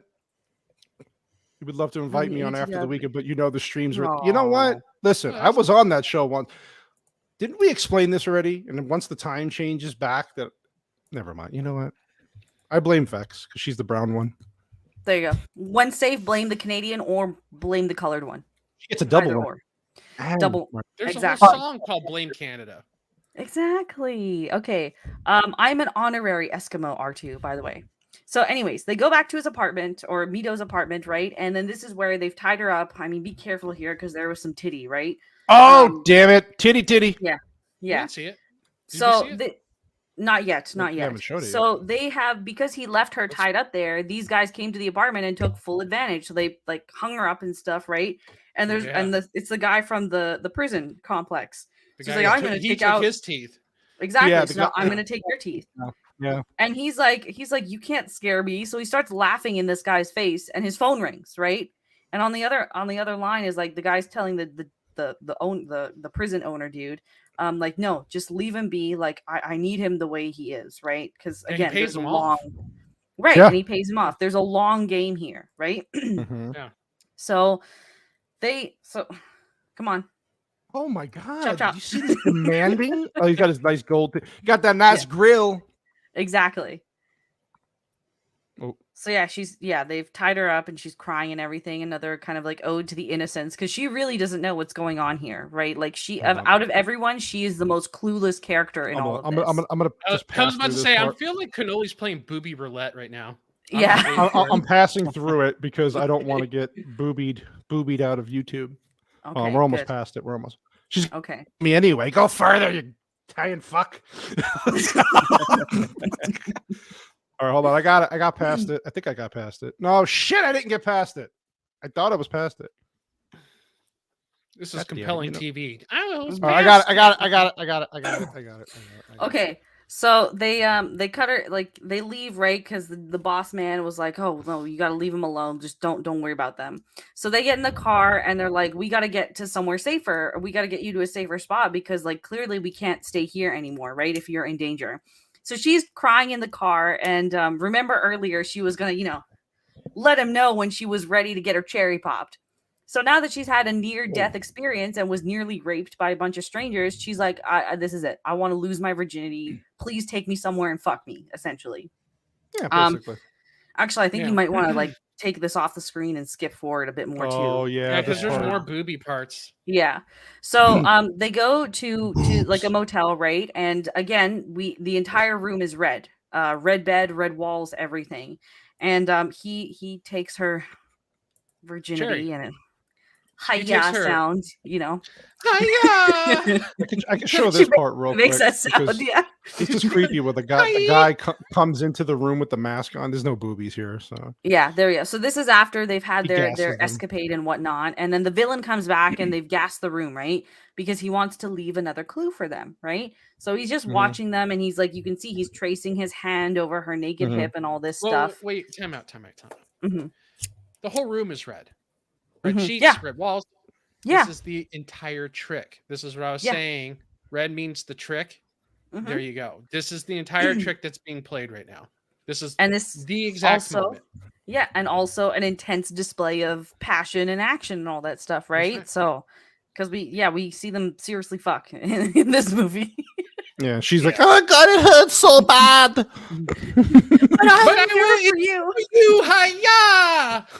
Hiya! Wait, did you watch the subtitle version or a dub version? Subtitle. Okay, so you still gave her that voice? Yeah. You gave her the English voice? What is she supposed to have? What kind of voice is she supposed to have? JT's like, language. No, we don't. We don't. Yeah, this channel will never get monetized because of the language. Apparently, White Bear wanted her to have the voice of Shaft or something. Hey! So there was so when they woke up after their escapade. Hey, this hurts. After they woke up after their sexcapade, there was a purple box sitting on the table, right? And they opened the box, and inside it was the hand of the prison owner, right? With the ring and everything. So they're like, holy shit. The only way that they would have known that guy came to visit me is if we were bugged. So they go to the mall, and they're just like, they go to a tech guy, and they hold up a sign just like, I've been bugged, please find it. So they find a tracker in his shoe, and they get it removed, and now they think that they're safe, right? So they decide to go now to because there was another something with green. Someone said something with evergreen. I think it was in the note or in a name. It was in the note. Okay. I believe so, yes. So the term evergreen came up, right? So after they get debugged, they go to a internet cafe, and she's looking up everything in, basically the country that has evergreen. So she goes through this, and then she suddenly says evergreen old boys, and old boy, that's where the title of the movie comes in. But it turns out that this is also the Evergreen Old Boys is the name of the Catholic high school that Odesu went to when he was a teenager. They were just like, oh, this is like, I actually know, like it triggers the memory, like, oh, that's a school I went to. So they look it up and they decide to go visit, right? And she decides to, use the cute, innocent eyes to try and get this guy to get. Can I get your records and your pee-pee? Exactly, right? And then this is where they see that's a young picture of Wu Jin in the bottom left there, right? Oh, I thought you said something else for a second. Never mind. I'm not even going to begin to try to guess that one. No, don't. That was a cannoli disconnection once again. Yeah, that was another one. Disconnection. Sorry, go ahead. It's Monday, guys.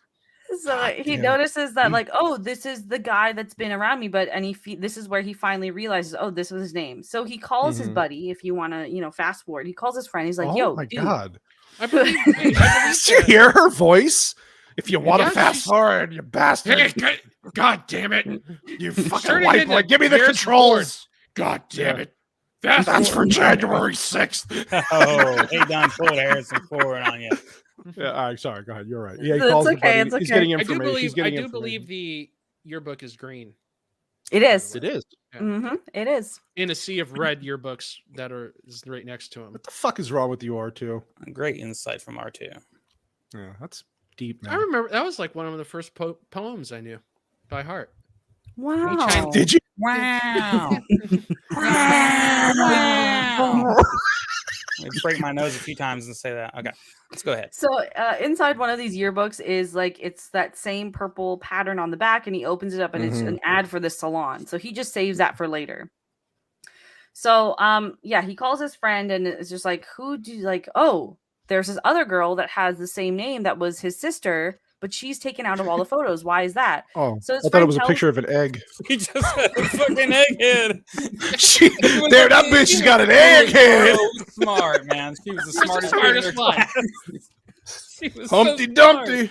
Yeah. Anyway, This is they foresaw the egg inflation happening today. There we go. Yes, Had to there we go. idolize it, right? $5 bitch right there. So he's just like, oh yeah, like I remember this girl. There was a rumor going around, like she was apparently like a huge slut and all this stuff. And unbeknownst to his friend who's sitting in an internet cafe having this conversation, in the computer across from him is the villain, right? Because they're still tracking him and everything. And he, like, you can see he's visibly upset here, right? He's like, why is he calling my sister a slut? So he's just like, yeah, fuck all this. So he takes the disc out because he's recording all this, right? He breaks it, and then he starts attacking the friend there at the computer for calling. Imagine dying, getting stabbed by a broken CD. Then again, I made a short about this a while back where the CDs used to try to kill you. So no, it was actually now 81. Opening the CDs used to try to kill. What? Oh, remember I made a short. Remember I was like, it was I remember a boomer. the short. Explain it to the uninitiated. I was trying to say, like, when you used to get a CD back then, if you broke the CD or try to open the CD, the plastic, and they would try to, basically, you're gonna die trying to open the CD. For a $9 CD, you bleed out. $9. But it was, well, at least, you know. Well, he didn't shop at Tower Records like we did. I went to Best Buy, okay, for a while. I remember Tower Records. Overrated trash store. Totally is. Yeah. Anyway, sorry, go ahead. So yeah, he stabs him to death because he's like, don't talk about my dead sister like that, right? And like Odisu's on the hell is a CD? Sorry. I don't know why that made me laugh so much. That's pretty funny. You have to say if someone says CD. CD. You got to do it in your Lou Gossip. You got to do it in your Lou Gossip voice. These nuts. CD's nuts. That's not a Lou Gossip. That was a truck driver. Yeah, that was a truck driver. That was a truck driver in Nebraska. These nuts. And these Cornhuskers. All right, guys. Sorry, go ahead. You're good. So yeah, here's the friend kind of like dying, and then the Woojin picks up the headset and he's like, be careful what you say, essentially, and come get your friend, right? That's true, R2. Everything fell off the truck in my neighborhood. You know what I'm saying? That's how my house was furnished. Dad said everything fell off the truck. Yeah, things just happen to, you just come in your thousands of dollars worth of shit. Yeah, he used to come in with like 3 TVs. He's like, what luck? They fell off the truck. Fell off the truck. Wow. Canoli, when you said, you know what I'm saying, did your fingers automatically clench up to this? Yeah, exactly. Why can't they stop? Okay. Vexes go on with your thing, girl. You got this. So now we get kind of like he's listening to the record, right? And he's actually, this is a very important scene if you want to go back a little bit to where he's got the full pose with his back up. Yeah, okay, here. So one of the big connections in this movie is that it's actually inspired by what is it called? Hold on, I put the Oedipus the King. That's a big inspiration. Oedipus, sorry. Thank you. Oedipus. Not Oedipus. Oedipus.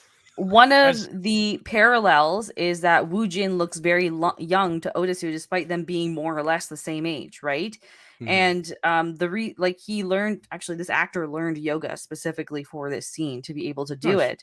But the whole point of this is to make him look more like an immortal Greek god, essentially. That was what the whole point of the yoga was. And it was also meant to, further the parallels between his character and the secrecy of Greek gods in that entire play, right? Nice. So that's a little bit of the subliminal stuff back there. There's actually gods do with people. They toyed with them. Yes, they did. It's true. Da-da, come on, dude. Da-da, God. da-da.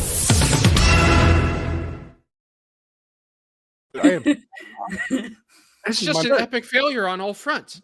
Yeah. Got a case of the Mondays. Man, you've had like 5 Mondays in this Monday. Yeah, they just roll into, you know what? God damn. Another thing I'd like to point out. Now this is the first time we hear actually a full, like a proper rendition of Vivaldi's Four Seasons, the winter interlude specifically, because we just had kind of the ringtone version of it up until then. But I thought this was because I was wondering why he specifically, of the four seasons that there is like pieces for, he chose winter. So actually, you know what? I'll come back to this because it ties into the ending. We'll come back to it. Yeah, but Vivaldi's the winter interlude specifically comes back into play. So he goes back and he talks to the prison dude, because it's like, dude, your hand is missing. I have your ring. In exchange, I'll give you back this ring. Could you look over Mido in the meantime? Because I need somewhere safe to keep her. And like, this is the only place I know where for sure nothing's going to get to her, because he spent 15 years in here, right? Right. So he's like, just hang on to her. In the meantime, if I'm not back by July 5th, he says specifically July 5th, just let her go. And he's like, okay, no problem. You can see he's got like a fake hand there, right? Because he lost his hand. We have the red walls again, another thing, and the green shower, right? It's almost identical to the room that he was in before, right?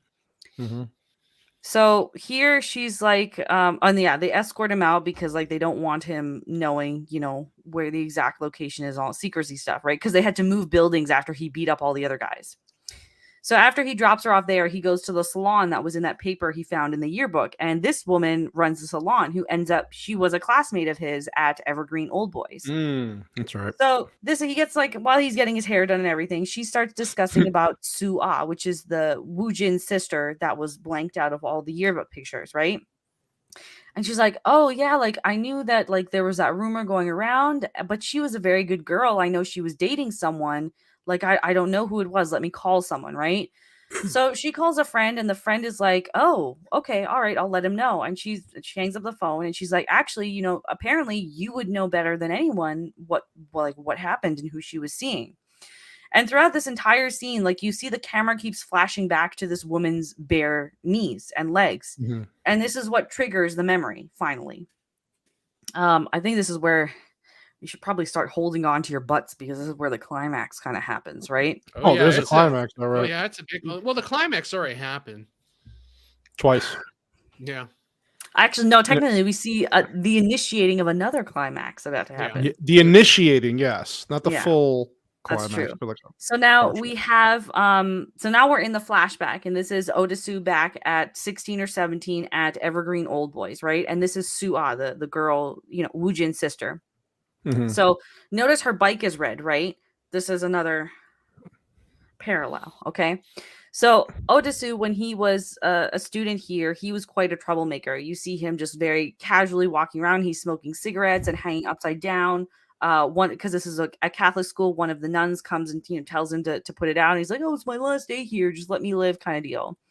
So he noticed Su Ah sitting on the bench here, and coincidentally, she's actually, if you fast forward a little bit, she's in her hand, she's reading a Sylvia Plath book, which is an author who very famously killed herself, right?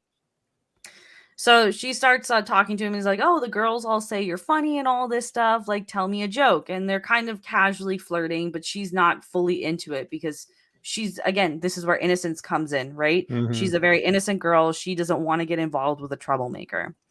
So she leaves, and he's just kind of like, he's reminiscing, you know, he's going across the school. It's like my last day, like coming up on my last day here. And here's Odesu kind of walking through his own memory as well at the same time, because it's all coming back to him now. This is very much reminds me of a painting from MC Escher with all the stairs. Yeah. Oh, the one that's and the stairs. Okay. I forget what the painting's called, but yeah, it's where you can't make out if the stairs are going up, down, left, Isn't right. it endless stairs? I think it's called, right? Is that what it's called? Yeah. I don't know. I just remember the artist MC Escher. So the school's basically all empty, and he hears like some chatter and stuff in the distance, and he goes and he sees Su Ah in this classroom, and there's this boy, like, you know, he was chasing her around with a camera at first, and they sit down, and this guy starts undressing her and taking her underwear off and all this stuff. And that's just a little bit fast forward, please. I just want, because there's some, remember there's I'm telling you. I was just telling you. It's all right. Okay, stop there. Okay. You can at least froze on it since we were on it. Yeah. So while Otis is watching all of this happen, and the girl she's kind of in, like, at first she was like, no, what are you doing? And then she starts to enjoy it, and she holds up this hand mirror, and she's moving the hand mirror, and she's watching this boy suckle at her teat, which we come to learn is her brother, right? So Woo Jin and his sister anticlimactic. Woo Jin and his sister Sua were having an incestuous love affair, essentially. And Otisu witnessed all this, and she's holding the mirror, watching all this. And this is where the purple comes in, because notice that scene was almost like the window he was looking through and everything is all tinted in purple.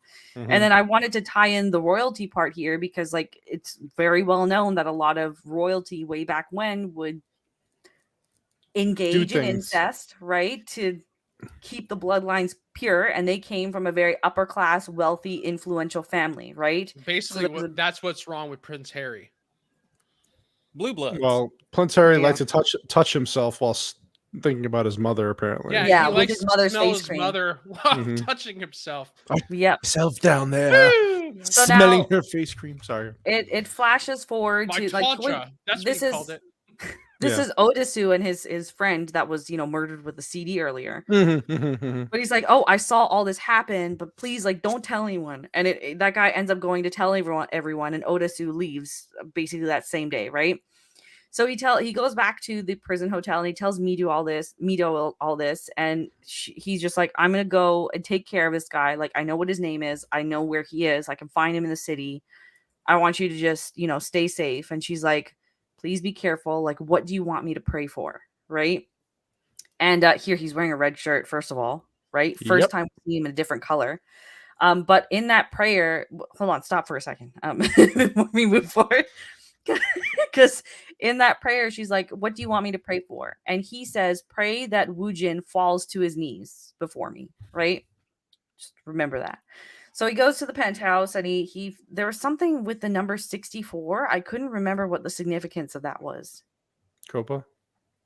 I can't remember it either. Because when I was watching it the other day, I was like, oh yeah, the 64 thing. I don't remember what it was, but there was something. It kept popping up, and I totally forgot. But then I remember when he was trying to get the elevator to work, he kept trying different combinations of 6 and 4. Yeah, but I can't remember what the exact significance of it was. I can't remember either. So, wait, what's the date? July 5th. Okay, so that's 7/5. Yeah. So, okay, never mind. Yeah.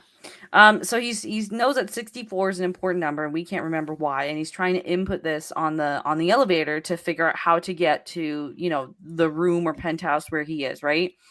And then while he's here, you can fast forward a little bit here now, please, Cannoli. While he's in this elevator, his sidekick kind of comes in, like Woo Jin's sidekick comes in, and he enters in the code, and it's 0604. I thought it was 064. No, he presses 4 buttons. 0604. Yeah. And then Woo Jin comes into the elevator, and like Otisu's like ready to like get this shit going. And he's just like, be patient. Yep. And the white-haired sidekick in the meantime hands Woo Jin a pistol in this scene, right? Yeah. So man. In the freedom in the world of freedom and Second Amendment, we call that a derringer. Ah, okay. Thank you. Yeah. So he's got this gun here. So they get up to the penthouse, right? And if you want to just fast forward a little bit, please, Cannoli. What if my mouse decided not to freaking break all of a sudden? Look, you fast forward, hover over the connection. Fast forward, hover over the connection. Listen, you son So, anyway. Okay, so now this is his penthouse, and he's like ready to fight, and he's like, no, just let's just like chill and talk a little bit, right? Bro, I gotta take a shower first. I gotta get dressed. Well, this is all careful. There's male butt here. I think that's what on YouTube, right? No, it's the next couple frames over. I'm thinking because he's still in the shower there. So, notice the tones. See it. Okay, so now you're good. Nobody's gonna know. Nobody's gonna know. Okay, so now there's more male butt than there was boob. I am disappointed. What are you talking about? There was more titty in this movie than butt. No, I'm saying for our show, there was There was just a flash of tit. Only but one I saw, boob shot. full He's second upset. butt. He's upset. Yeah, I'm upset. I'm upset at the male butt. He had a cross on his ass. Yeah, he had a cross stamp, a tramp stamp, which was interesting. So you notice the colors He's of giving green. it up to God, dude. Giving it up. Give it up to the Lord, the good Lord. Oh Lord. Oh Lord. I'd like to hold his butt too, Jana. Don't worry. Probably He's a tattooed handsome it. man. So he knows it. He's looking in the mirror. Right. Jana, you got yellow fever, baby. You got yellow fever. We got yellow fever. Have you ever went down the Yellow River? So, this whole him having a shower during this whole thing is actually it's kind of significant to what will happen later, right? So just keep it in mind. But they're having this whole conversation. It's just like, did you figure it out? Oh, like you got all the information, but you still haven't asked the most important question, like why would I do all of this, right? So as he's getting dressed, he kind of, explains everything. Like you still haven't got it. Like it's not clicking for you. And he's starting to get kind of frustrated over this because there's a whole timeline to this master revenge that Woo Jin had, right? So Woo Jin decides to tell him, like, my sister was like that rumor that you started, like inadvertently. My sister got so wrapped up in it by people calling her a slut and all this stuff that she started to think that she was pregnant, and she started to develop symptoms of a phantom pregnancy, which is where you believe so strongly that you're pregnant that your body actually starts responding.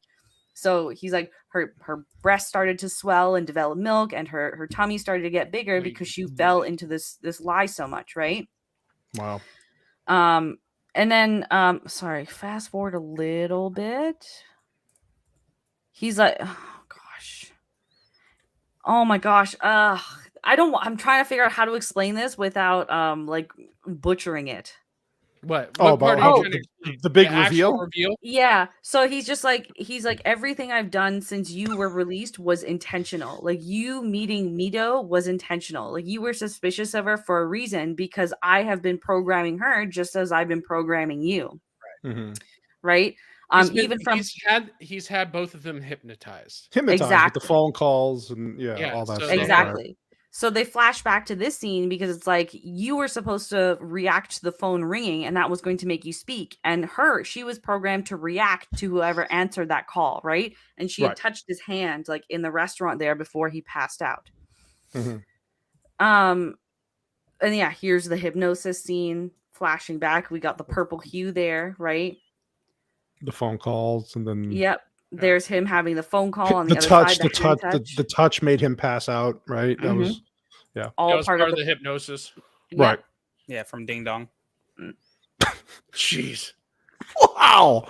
White sheets. So now man. he's like, how are you still not putting this together? So he's got the green pointer, right? The green laser pointer, and he drags it across the room and it lands on a purple box. There you go. Purple box sitting on the table. And he's like, oh, go open the box. Come on, do it. What's in the box? Right. What's in the box? They're the angel wings that she's holding. That's right. In that previous shot, right? That we're from the beginning. Keep in mind the laser pointer is right now green. Yes, so it's green. Still going to lead you to a red trap, which is great. Exactly. So he opens it and there's this photo album, and here's the first photo of like a younger Odesu with his infant daughter and his, now deceased wife. And he flips through the photos and the picture of the girl starts to develop, and it turns out that girl is Mito. He's been banging his daughter. He's in love with his own daughter specifically. Yeah. They're in love now, right? Yeah, but he straight up stuck his P in her V. He took her virginity. Broke her C, and and now she's completely remember, she's the innocent one in all of this. Like she has no clue of anything, right? So she really is the innocent person in all this. So he is just kind of like, he loses his shit. He starts attacking him. He gets tossed. The guy, that was a pretty good toss, by the way. That was good. Over that was a fucking rad toss. Oh yeah, he tossed him up a good 15 feet in the air. So they're tossing him around and they're fighting, and Odasu grabs the scissors and he stabs him through the ear with it. That you see the blood there, right? Well, that was a And good scene, they yeah. start struggling, and then Woojin is just like, I don't want this. I don't want it to end this way. So he comes up and he shoots his sidekick in the head to let Odasu go because he wants this guy to suffer, right? So it's just like a little funny instance where he got blood in his eye and he was rubbing it out here. Rubbing. So he's rubbing like some out. So yeah, green water there. Notice, right? So he starts like Odasu goes to try and I think does he try to attack him here? Or no, they start talking again. No, this is where our Oedipus Rex decides to oscillate between begging for forgiveness and then trying to attack. His big mouth again comes out. There we go. So remember, like this, he had dropped Mito off at that guy's hotel thinking he could trust her, and he's got a purple box there. And Wu Jin is like, why would you trust him? Like, I paid him off I paid him with a brand new building for his hand in exchange. Like, this was all part of the plan. I don't know why you still fell for it. Like, you're dense, right? I just want to point out what Jana pointed out. His blood is still red. His blood, his blood's not green or purple. He is not a hermit crab. No, or part of the royal family. There you go. Oh. Right. Joe Dirt Fixture Whitey. I know, dude. He's killing me with this. So, there's a photo album. There's a photo album with Mito over there that has the same thing, and he loses his shit. He's like, she's innocent in this. Please don't let her go. And he starts running his mouth. He's like, I will do anything you want. You want me to be like your punching bag, your bodyguard. I'll be your dog. Even he starts crawling around and like barking. He licks his boots. Yeah. He licks his boots and everything. Boot licker. Before all this fighting had like started, Wu Jin had said like, your tongue got my sister pregnant, not my dick, your tongue, right? So he's standing there laughing at all this because this is just ridiculous. So he picks up the scissors. Now Odasu goes and picks up the scissors that he stabbed the other guy with. And he's like, oh, my tongue got your sister pregnant? Then I won't ever say a word again. And he cuts off his own tongue here. Oh, dude. That part was vicious. Yeah. So the phone is still there, right? Right? And he picks up the phone. He's like, okay, fuck it. You know what? This guy just cut off his own goddamn tongue. I'll leave Mito alone. She can stay innocent in all this. So he tells the guy on the phone, like, leave the box closed. Just take it and leave. Okay. Yeah, that's where he's telling her. So, but that's part of his plan. Well, we'll get to the ending because the ending supposedly is ambiguous to a lot of people, but it's not. Exactly. Not me. So the pointer is there, right? And Odasu thinks that this is like not a gun, but like pacemaker. Something he thinks it's a pacemaker. Controller for the pacemaker. There we go. Right. He thinks that's a pacemaker. So he rushes to the floor and he's right because he's just like, oh, I can finally kill him, right? And he presses the button and it's not like a shock or anything. Instead, it's a recording of him and his daughter having sex playing in the background. But it's also the laser pointer, so it kind of flashes across the screen and it's red now. There you go. So we're in the trap again. And the trap was to play the tape instead of him dying in the elevator, him killing him. Because now Odasu has to suffer, right? He does not get his vengeance. Right. So now in the elevator going down, now we see kind of how Su-ah originally died, right? Because on his wall was a photo of her at the dam where she had supposedly killed herself. So this is a young Wu Jin, and he's like, please, like, Su-ah, don't do anything. And she's just like, please, like, let me go. Like, I can't do this, but I don't have any regrets. Do you? And he's like, no. So he lets her go and she falls, and notice the water is all green in the background there, right? He's wearing purple. Right. And then his hand, which was held like this, it forms into a gun, and he shoots himself in the elevator on the anniversary of her suicide. Because this is, at this point, this was all he was living for. His life had just drowned out to, like, I want to get the ultimate revenge. Now that it's over, I have nothing to live for. So he kills himself, right? So after that, we get like this nice scenery. It's a winter forest and all this stuff, right? This was actually shot in New Zealand, by the way. Yeah. The rest of the movie was in Korea, but this was in New Zealand.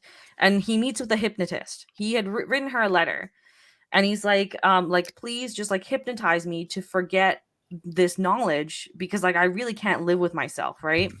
And she says like, oh, like I was just gonna ignore your letter, but then the last line caught me. It's just like, even though I'm no better than a beast, don't I have the right to live?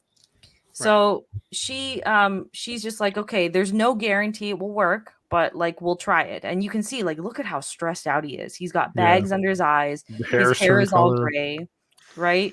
And his mouth is a little bit weird because his tongue is gone, right? He's got no tongue. Yeah. Yeah. He's probably eaten soup for the last 5 years. Yeah, but that's the other thing. We don't know how much time has passed, right? Yeah. But I guess it's a significant amount of his hair is graying. So she gets him to focus on the tree and imagine a pillar. And she's like, so here's the purple imagery, right? And she's like, pretend that you're back at Woojin's apartment. And there's 2 versions of you. There's you as you are, Odesu, who knows everything, the beast, standing in the apartment. And in the reflection is the one that you want to be, the one that doesn't remember this. That beast is now going to turn around and walk 70 steps towards the elevator. And with each step, it will age 1 year. And when it hits 70, it will die. Now, you don't see it walk the full 70 steps, but then it cuts to Odesu waking up in the snow, and here's Mito in red, finding him. And she's like, you're so cold. Like, what's wrong? Like, who were you with? Right? Because she sees the 2 chairs. And then she hugs him. And as like she's hugging him, he starts smiling, but then his smile turns a little bit sour and he starts crying a little bit. And it goes back to, laugh and the world laughs with you, weep and you weep alone. Weep alone. And then that's the end of the movie. Yeah. God damn it, Vex. You knocked it out of the park on that one. Thank you. God damn it. She only explained the whole movie as long as the movie is. Yeah. 2-hour interpretation. I told her, I warned her. I said she's gonna get the floor tonight because that's what but you know what? She's happy. Look how happy she is. I'm just happy because I love this movie. That's what I'm saying. Allegedly, now the director kept the ending ambiguous because he wanted viewers to be able to talk about it at the end, right? To me, I think he still remembers things for 2 reasons. It's the smile at the end, right? Because of the line, laugh and the world laughs with you. And the other thing too is like it walks 70 steps towards the elevator, but there aren't 70 steps between the window and the elevator. So the monster never dies. No, so basically this is the villain's last trick on what's his name? Odesu? Odesu. That's right, because Oedipus, Odesu. Okay, so this is the villain's yeah. So that's the villain's last trick on Odesu is that instead of the person who's supposed to forget all the atrocities that have been committed, that one died. The monster still lives, and that's why the smile turns into a painful little okay. Oh, okay. So no, but we come to the same conclusion where he still is stuck with the memories, right? Yeah, but this is the villain's last laugh. He still lives on, tormenting Odesu. Yeah, the last trick was actually getting people to watch this. I was waiting for it. All right, White Bear, you got the floor, buddy. You've been holding back for 2 hours, and Vex is ready to stab you, but it's okay. I just can't believe you didn't like this movie. That's all. Look up there's all kinds of things to like, just not this movie. Dale, we like Dale. You like Dale? America. But when I watched this movie, I wasn't in a cave. I was in hell. Which one of you fuckers actually put this forward first? Was it the Hollywood guy with all your Hollywood movies that you've seen so much to the point where now you have to watch Satan's porn? Or was it the salty meatball who wants to ruin my fucking life? Or was it the Canuck? It was the Canuck. Which one? It was her. We're gonna go with the Canuck. Yeah. Okay. Well, it was Brownie. Still love her, though. I don't have enough bleach for my eyes, so I'm gonna do this right here. He's gonna drown his sorrows in what is that, vodka? Yeah, it's cheap, but it'll do. Okay. Skull vodka. And it'll just be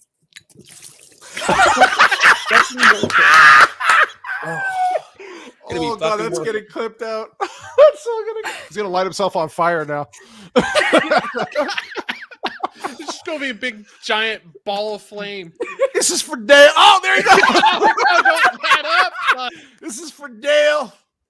So, yeah, fucking Asian Korean movies, you know, Squid Games dude shoving shit in his mouth. I thought this was gonna be great. I thought that this was gonna be like some cool emotional tale of a man. No. It was a way to disgust me. It was a way to ruin my night. No, there are definitely. Hold on, let me change this hell right here. There are definitely good points about this movie, but it's just the wildness, the weird, It's a little too weird, a little too out there for you. Little bit too out there for me. You know, it's definitely not for everyone, and yeah. So, on that note, I will never be watching this again. I do respect parts of it, but after you see it, you might want to go, you know, cleanse yourself and really think on it. Now, I think that there are beautiful lessons that you can learn from all this in some weird way, but basically don't make fun of people for banging their sisters, or they will, and don't talk about it, and because you will end up. Don't make fun of people banging their sisters. That's the moral. What about if they bang Dale? Joe Dirt had it right, I guess. So, anywho, that's my take on it. It is. What would you rate it out of 10, White Bear? 9 out of 10 eye bleachings. Damn. All right, okay. We know what Vex is going to give this. What, a 10? Is that where we're going? Oh, I mean, I had more trivia before we went through that. Oh, you could. But... Oh, okay. We're gonna do that afterwards. Okay. I give this 10 sister fuckings out of 10 sister fuckings. Jesus. Yes, ma'am. Okay. Copa. What about out of daughters? Ooh. Then I give this 10 fathers fucking 10 of their daughters. Wow. Okay. And there goes my YouTube channel.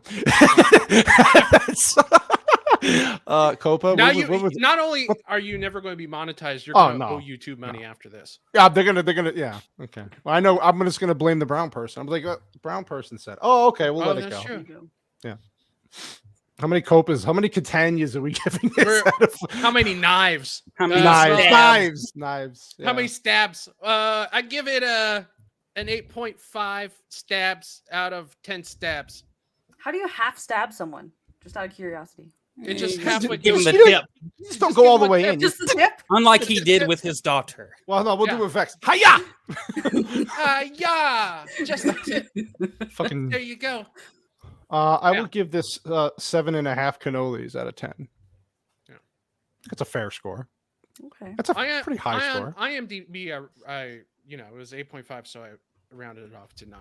It's not the world's most perfect movie, but it's damn close. No, I liked it. It was good. I mean, besides White Bear trying to kill himself after watching it, I didn't think it was that bad. But well, I think what's great about it is that not only is the chicanery and trickery happening to the characters, it happens to the audience as well. Yeah, there's a lot of into this movie thinking this guy is going to get his revenge on whoever did this to him. Has nothing to do with that. You get tricked and hypnotized as well. So that's actually kind of what I liked about it. It didn't follow that typical trope of the guy's going to get revenge, going to kill everybody, and then at the end we'll see what happens. Well, that's what you think is going to happen. 100% the whole time. And I was waiting. I was like, oh, I wonder how he's going to kill this guy. I wonder what's going to happen, how he's going to do it, where he's going to do it. And then it didn't happen. And I was like, oh, okay, this is unique. I like this because again, it goes again. Well, then again, 2003. Yeah.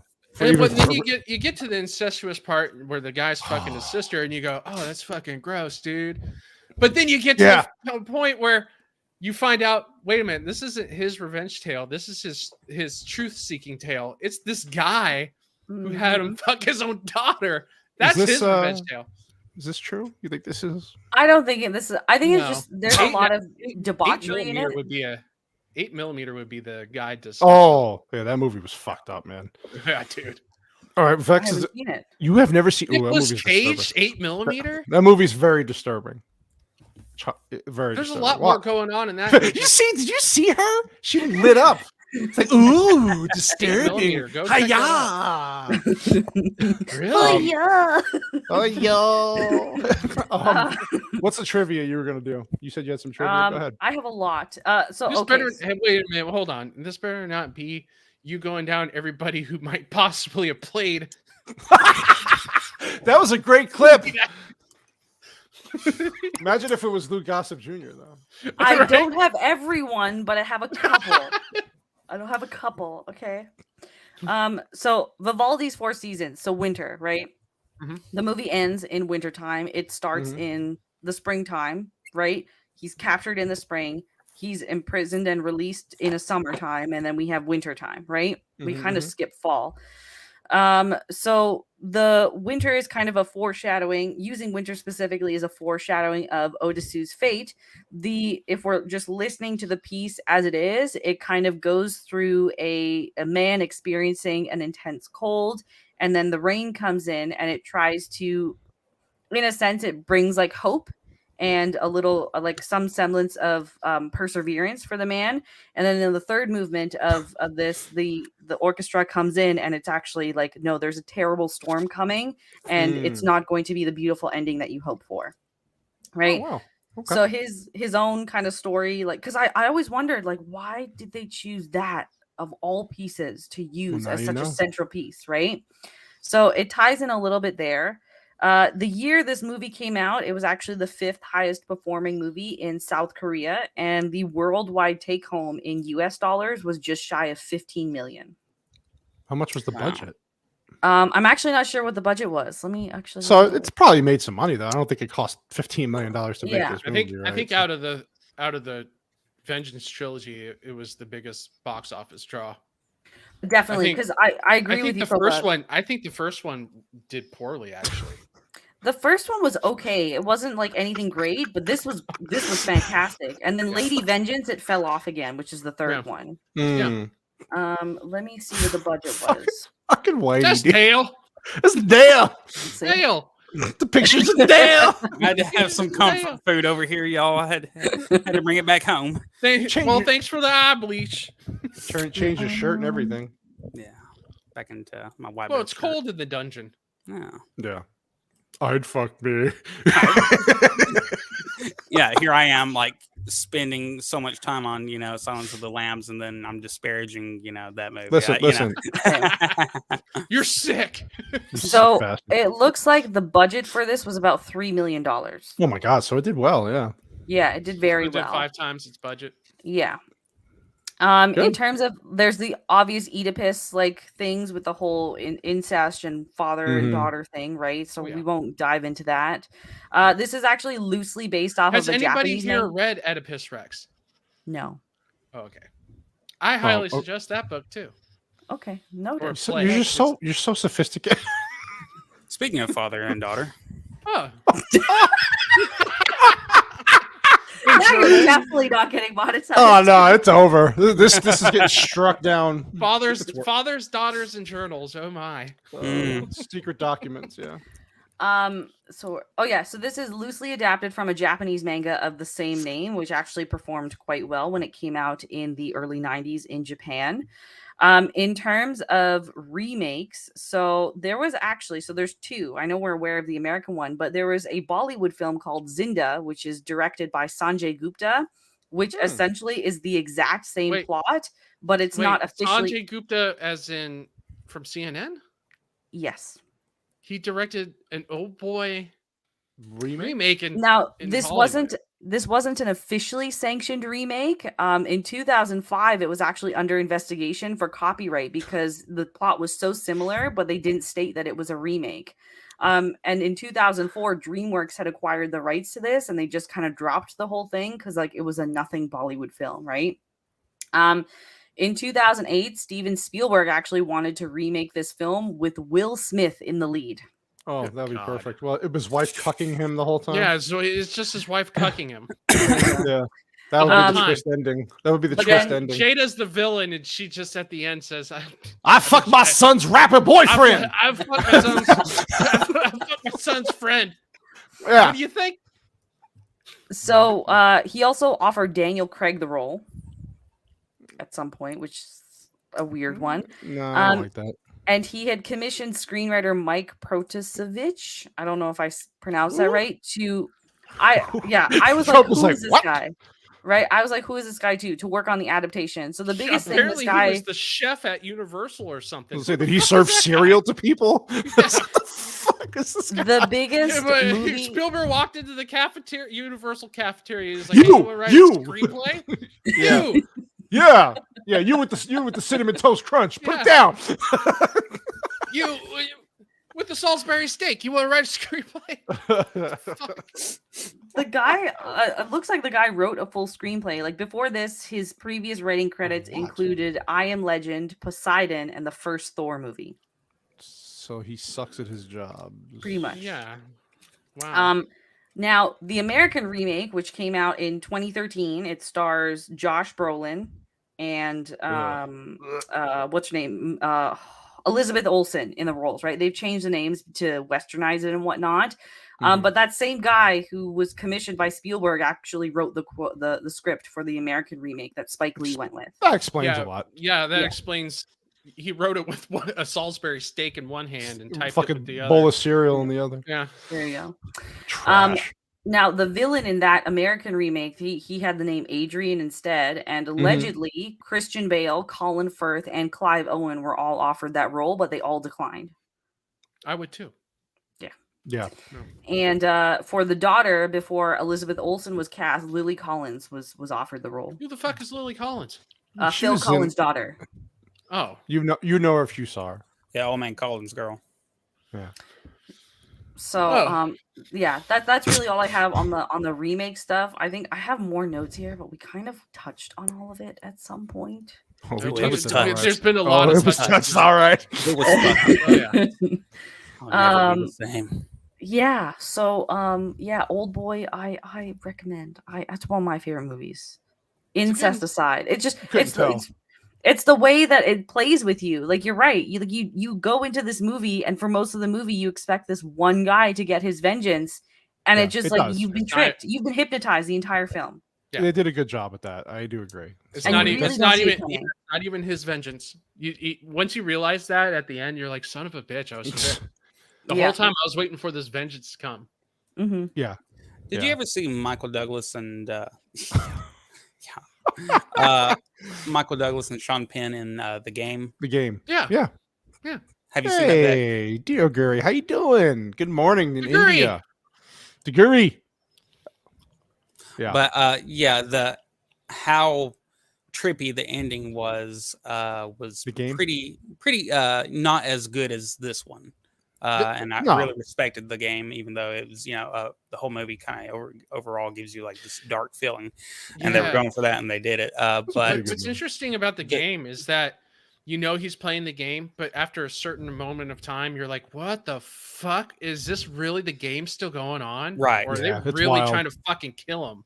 Yeah. Right. Yeah. So, seriously. I don't think I've seen this movie. Yeah, you really ought to. You really ought to. Movie. This might be worth a review one day. But this ending, to Vex's side of this, this ending actually was more trippy to me than yeah. And The Game was a complete mindfuck. This is a David Fincher film as well. Yeah. I would definitely what he did after 7. Oh, okay. It's a good movie. Okay. Right after 7 and right before Fight Club. This is the in between. Oh, Vex would have so much fun with the symbolism and fucking that movie. Oh my god. A lot of golden showers. Get it written down. It's already in her documents. I think in there. Get the notes out. I think the moment they find he finds himself in Mexico, that's when I was like, what the fuck? Right. Yeah, like you said, it was like you're at the point like this is going a little too far. It's just, good movie. Speaking of revenge, next week we are going back to America. This is a White Bear favorite, and we are going to review The Patriot with Mel Gibson. Oh, yes. We're doing it. We're going America. We're going full America. So this in here. This movie, Raj. We're going to get freedom, Raj. This movie was on a lot of the TV channels this past week, and it's always on TV, dude. I like this movie. I get a lot. I know a lot of people do not like this movie, and I I see some of their What? points. Who do you know that doesn't like this movie? I know there's a few friends of mine who thought it was a little, What? well, because it's not historically accurate. It's like, dude, relax. Come on. It's Mel Gibson with a flintlock pistol and a fucking tomahawk in this. Yeah. I will say What one else thing. do you need? Well, we'll get into this next week, but I love the landscapes in this movie. They did a fantastic job putting you in that time period. Yeah, and was based off of a real person. Do we know who directed this movie? I know Copa knows who directed this. Yeah, movie, it's right? Roland Emmerich. Roland Emmerich, who actually did all those shit movies after this, like the. He did Independence Day. Yeah, he actually made a good movie. Now it is a typical, a lot of fighting, a lot of action, but yeah, this is before he went a little too crazy with his. Well, he did Stargate, which was good. He did Independence Day, which is comic. It's a stupid fun movie. Yeah, stupid fun movie. It's high fructose corn syrup, and then he came out 100%. with this one. Yeah. Okay. Yeah. I've watched this movie, like you mentioned, it's on TV all the time, and that's how I remember it as a kid. But I actually can't remember the whole movie. Remember? So it's 3 hours long, so I'm sure on TV it's like it's long. Well, there's an extended cut, I guess. That's a little longer, but I like this movie. Movies like that get totally shown way too much on certain channels. And all. They become, it's like the Nickelback. They become the Nickelback of movies and all that. But like when it's a good. It's a good movie. It's a good movie. It's entertaining. If I'm at the gym and it's on TV, I'm like I'm sitting there watching it. Especially when he ambushes the entire. This is true, by the way. Meatball's statement is true. There was a firearm optics company that was created because the creator of that company loved this movie. Highlight the next comment, please. My employees have requested that y'all review Mean Girls. My daughter would love that. Actually, you know what? This would give us that opportunity to finally see White Bear in his goth getup because we were going to dress as teenagers. But she doesn't even go here. There we go. Lindsay Lohan fan over here. Let's do it. I like we can all dress as our teenage selves for that one. Mean Girls was not a bad dress movie, like our teenage selves? Yes. All right. What is? Well, we have the list of movies. Just imagine me, John Bender. Ooh. Oh yeah. So White Bear has a special get up for the Patriot. I don't know what it is. I'm scared. But I'm looking. I was going to dress up, but I'm not going to take anything away from what. No. It's all White Bear. Honestly, though, everybody should join in. And Vex, what am I going to wear? What am I going to get? I don't have any. Technically, Vex is still under the crown, so she'd be like the red coat. Oh, enemy. I have a Trump flag though. Do you? Yeah. Now you want to get me kicked off of freaking YouTube? Just put that behind you. Yeah. Hey, well, she's in transition right now. Maybe not the way Meatball wants to be a guest for Mean Girls. He loves Mean Girls. He's insane. Yes. Let's all be Mean Girls and say no. All right. So we got the Patriot. I don't know what's after the Patriot. Vex has got the list. It's my own show. I don't even know what the hell comes after that, but. Well, we just have a list of movies that we were interested in, but I don't know what comes after the Patriot. I guess we'll discuss that then. All right. Well, listen, I had a fun time. I really enjoyed letting Vex take the floor on this one because she was very passionate about this movie, and so I told her I would do that for her, and I appreciate her kicking ass on this. She talked for a long time. She talks a lot. My ears are bleeding. God damn it, she talks. No, she put out some great videos today, especially. So, speaking of that, Vex, go ahead and tell everybody where they can find you while you gobble down water. Yeah, it's a great time to ask her. Great time to while you're googling liquids falling out of your mouth. Tell us where you can be found, what you're doing, what you got coming up, all that good stuff. You can you can find me over on Twitter. Play the cannoli connection right now.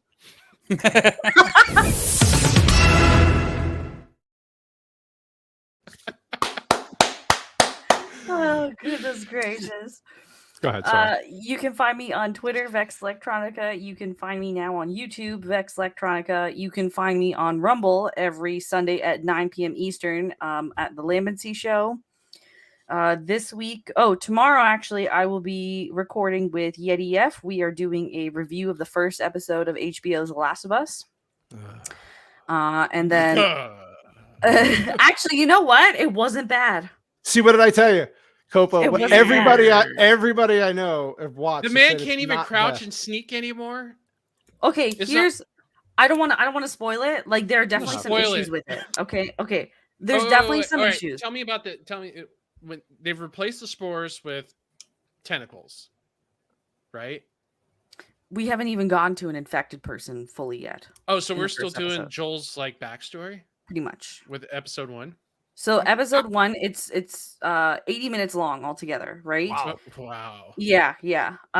So basically the first 30 minutes of that episode is like how everything goes down. And then it transitions into they started building off of like what that was it called? What was the terrorist organization, The Fireflies? Fireflies, thank you. They started just building off of backstories of things that they don't explore fully in the first game, so we get more of a fleshed out tale of like why the Fireflies are doing what they're doing, what the world is like, and we get introduced to Ellie. They change kind of how her introduction is a bit. And then basically the episode ends with them just like sneaking out of the city, getting outside the walls. That's the end of the first episode. So they're really just laying the groundwork. We get a couple images of infected people, but we don't see a full-on proper, like, The Last of Us infection yet. Okay. Did they blame climate change, Annie? Yep, she did. Hey, but it's okay. Hey, it's good. So the first like 4 minutes of the show, right? You come in and it's these two guys sitting at a table on a talk show in 1968, and they're talking about how the next pandemic and all this stuff, and how it's not going to be a virus, it'll be fungus, right? And it will be triggered by the climate changing just a little bit, and it'll be madness for humanity, right? And then it cuts to the credits, and then everything rolls, right? But yeah, we still haven't seen proper, like they did this whole thing with the fucking fungus, but then it's not spores anymore. Even the intro is all fungus. I hear Joel's not even running guns anymore. He's like a car battery salesman now or something. My god. He's like those golf clubs. So after the fall of things, right? He becomes kind of like a city worker a little bit. And my god. Oh, they're the sex bots, by the way. Sex bots. Back off! Ah, yes! They're mine! Back off! Well, They're my those are my sex bots. This is for January 6th. This is for January off. Oh my god. No, he just like he does like odd jobs in the city, like post apocalypse or whatever. And like he's just asked. He is not a wuss yet. Basically, like I know we're all waiting for it. He's not a complete wuss yet. This is the problem I have with this show. Remember, I said I'm going to use you as the barometer. I'm going to see if you have other people, and I'm like, I can't jump in yet because I think I don't know. I just have this bad feeling. We know what's going to happen. It's going to come. It's going to get worse. That's what I'm waiting for. Like this first episode was good. It wasn't bad television, right? It was like it was a little sloppy. Like I don't buy. I'm not feeling it. I don't buy Pedro Pascal at all in this role. I don't buy him as a caring father figure. The girl that they cast as his daughter too, like I don't get any chemistry between them at all. I wouldn't buy that they were father and daughter. That's kind of important.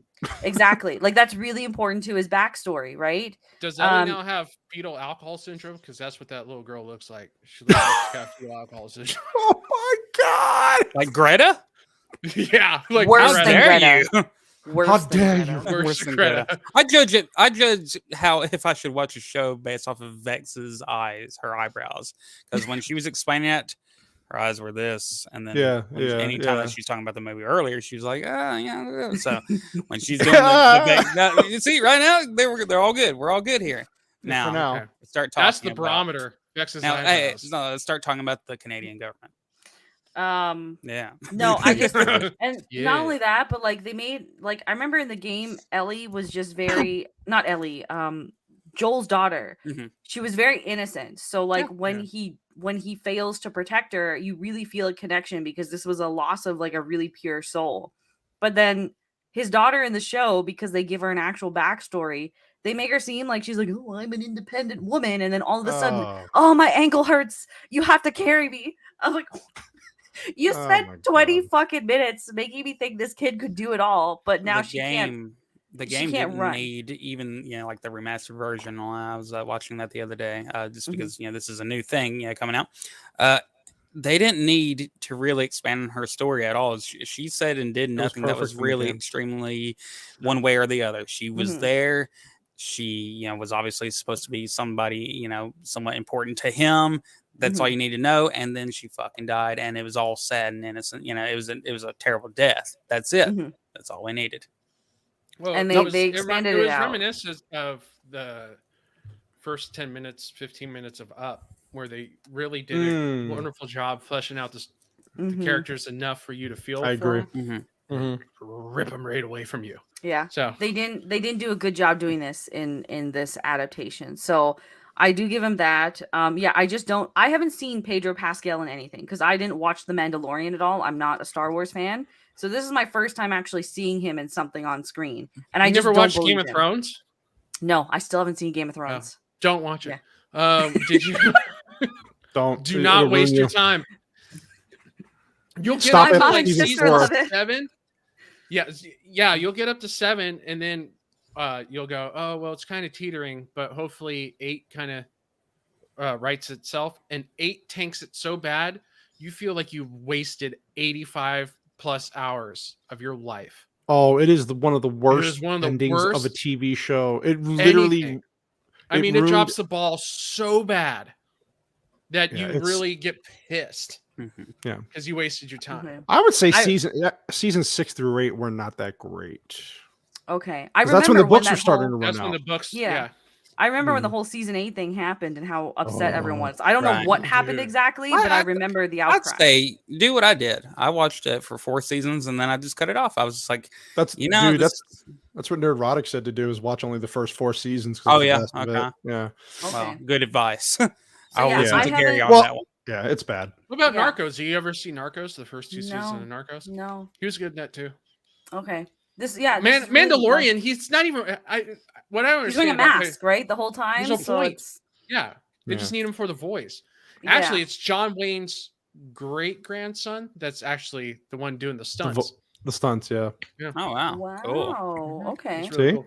See? So yeah, this is my first exposure to his acting, and I'm not buying him as a father figure at all.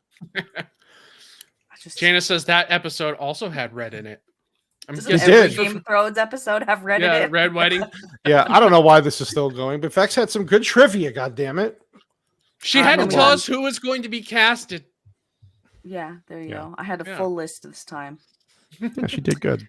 She killed it. I'll be doing a full in-depth review of that for the 8750 podcast, and I'm just gonna keep an eye on it. I'm gonna keep watching it because I was planning to do a video on that, but it wasn't that bad of an episode, so I was like, what's the fucking point? Was it a good episode though? Is it worth? It was a decent episode. I would watch the next one. You're not fearful of what's coming down the road? Oh, I know exactly what's coming down the road, but I'm still gonna watch. Okay. So you think they're going to drop the ball? Well, I've read already that they're planning to introduce the whole lesbian thing from the second part in episode 3 or 4. Mm-hmm. Yeah. So that's coming in at some point. I also know that just from Pedro Pascal's interviews that Joel is nowhere near what he was in the games at all. I just read something today where they stripped his masculinity. They're making him open up a little bit more and shit. Yeah. Which is weird because in the first episode, you actually see him beat the shit out of a guy. You see him beat some dude's face in. He's all right in that first episode. Okay. Smash that like button like that father smashed his daughter in Oldboy. Oh, wow. Well, on that note. Copa, where are you going to be, buddy? I'm going to be on Roman of the Empire on Thursday. We're going to be talking about comic books that changed the world. Nice. And that's about it. I got Bahubali 2, Electric Boogaloo. Do you believe? You better believe that. Wow. So that's coming out Wednesday. I got that dropping. You can find me on YouTube, Rumble, Twitter, Instagram, Truth Social. You're on Truth Social? I'm on it too, but I never go on it ever. If there's a social media, I sign up for it. I hardly post. It's like Minds. I hardly post on Minds anymore. What's the uber religious version of Twitter? What was it called? Gab. Yeah, I have a Gab. I don't ever use it though. I don't use it that much either. Yeah, I don't use. Praise the Lord. Man, Minds was going to be something, and then they just kind of dropped the ball on that. Yeah, they kind of shit the bed on that one, huh? Yeah. White Bear. What are you going to be, White Bear? Well, I'll be recovering this week. I love him so much. I like no interviews. You don't have interviews filled the rest of the week. Janice says TikTok. the TikTok. He's got a TikTok. Nah, he's not. I got rid of mine. So yeah, I got rid of that shit. Jana knows better. No comment. Material. Yeah, I'll be in some recovery this week from the. I had some awesome interviews. Everybody should check out. Oh yeah, from with plug them, Diet Ego and the Lambency Show with the Lambency. I just call him Lambo. I call him Lambo. Lambo, come here, man. Lambo. Got pictures of Dale. Good times right there. And let's see, I put out a video earlier today, and I got another one in the works. And unfortunately, I had to stop the video because I hadn't actually seen this movie that we reviewed until today, and I was like last minute shit too, y'all. So aren't you happy that you stopped working to watch this movie? No, he's not. Am filled with something. I'd like to point out that after he finished that movie, he posted a picture of an alcoholic beverage that he made in our chat. That's my wife was like, I didn't even know we had that in the house, you know, all that. I'm like, yeah, I broke it out, baby. It's happening. We're making it tonight. We're doing it. Wait, did Mrs. Bear watch it with you? No. I would never, ever. I would never taint her pure eyes. That woman's pure soul. Jesus, Vax, what the hell are you doing to people, man? No, he was just like, no, I would never do that. I really wouldn't. I really honestly feel like she would have nightmares from that shit, and she would never trust anybody with a bell again. I don't know. I just, and yeah, the squids. So anyway, but yeah. So and find me at on YouTube, White Bear 2, no space between White Bear and 2, and on Rumble, same name, and White Bear YT. I'm a blue check mark. I'm kind of a big deal, like X. You know, we're kind of fancy in that way on the Twitter. So, anyways, yeah, find me there. Can't wait to see you. Waka waka. Waka waka. Okay, that was awesome. And I will be, of course, on my own show Friday, Whiskey and Cannolis podcast, 7:05, and then I will actually Mountain Standard Time, by the way.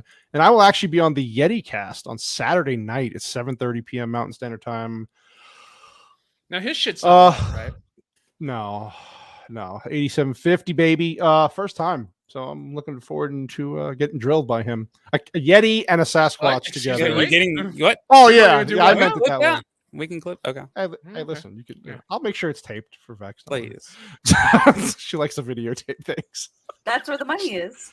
Like 100%. It'll be on the OnlyFans account. Don't worry. Dude's drilling cannoli. Apparently. He likes to drill. Drilling a Sasquatch. I call that. Cannolis all around them. I call that That actually freaked me the fuck out. That came across my.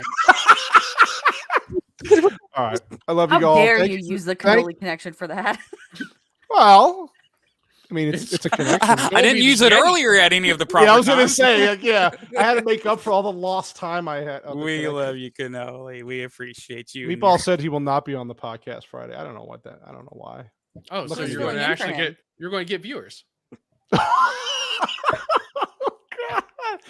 Hey, but let me talk about Filipino Meatball. I love you, Meatball. That's my Meatball. I really do. My Meatball. All right, we love you guys. Thank you so much. That is one sexy dude.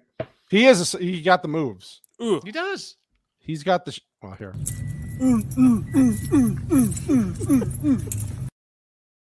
You can't say goodbye without doing that, by the way. Yes, thank you. But we love you. Thank you for joining us. Of course, next week we'll be back with the Patriot, and we'll all dress up as America right there. That'll be the fun part. Do it.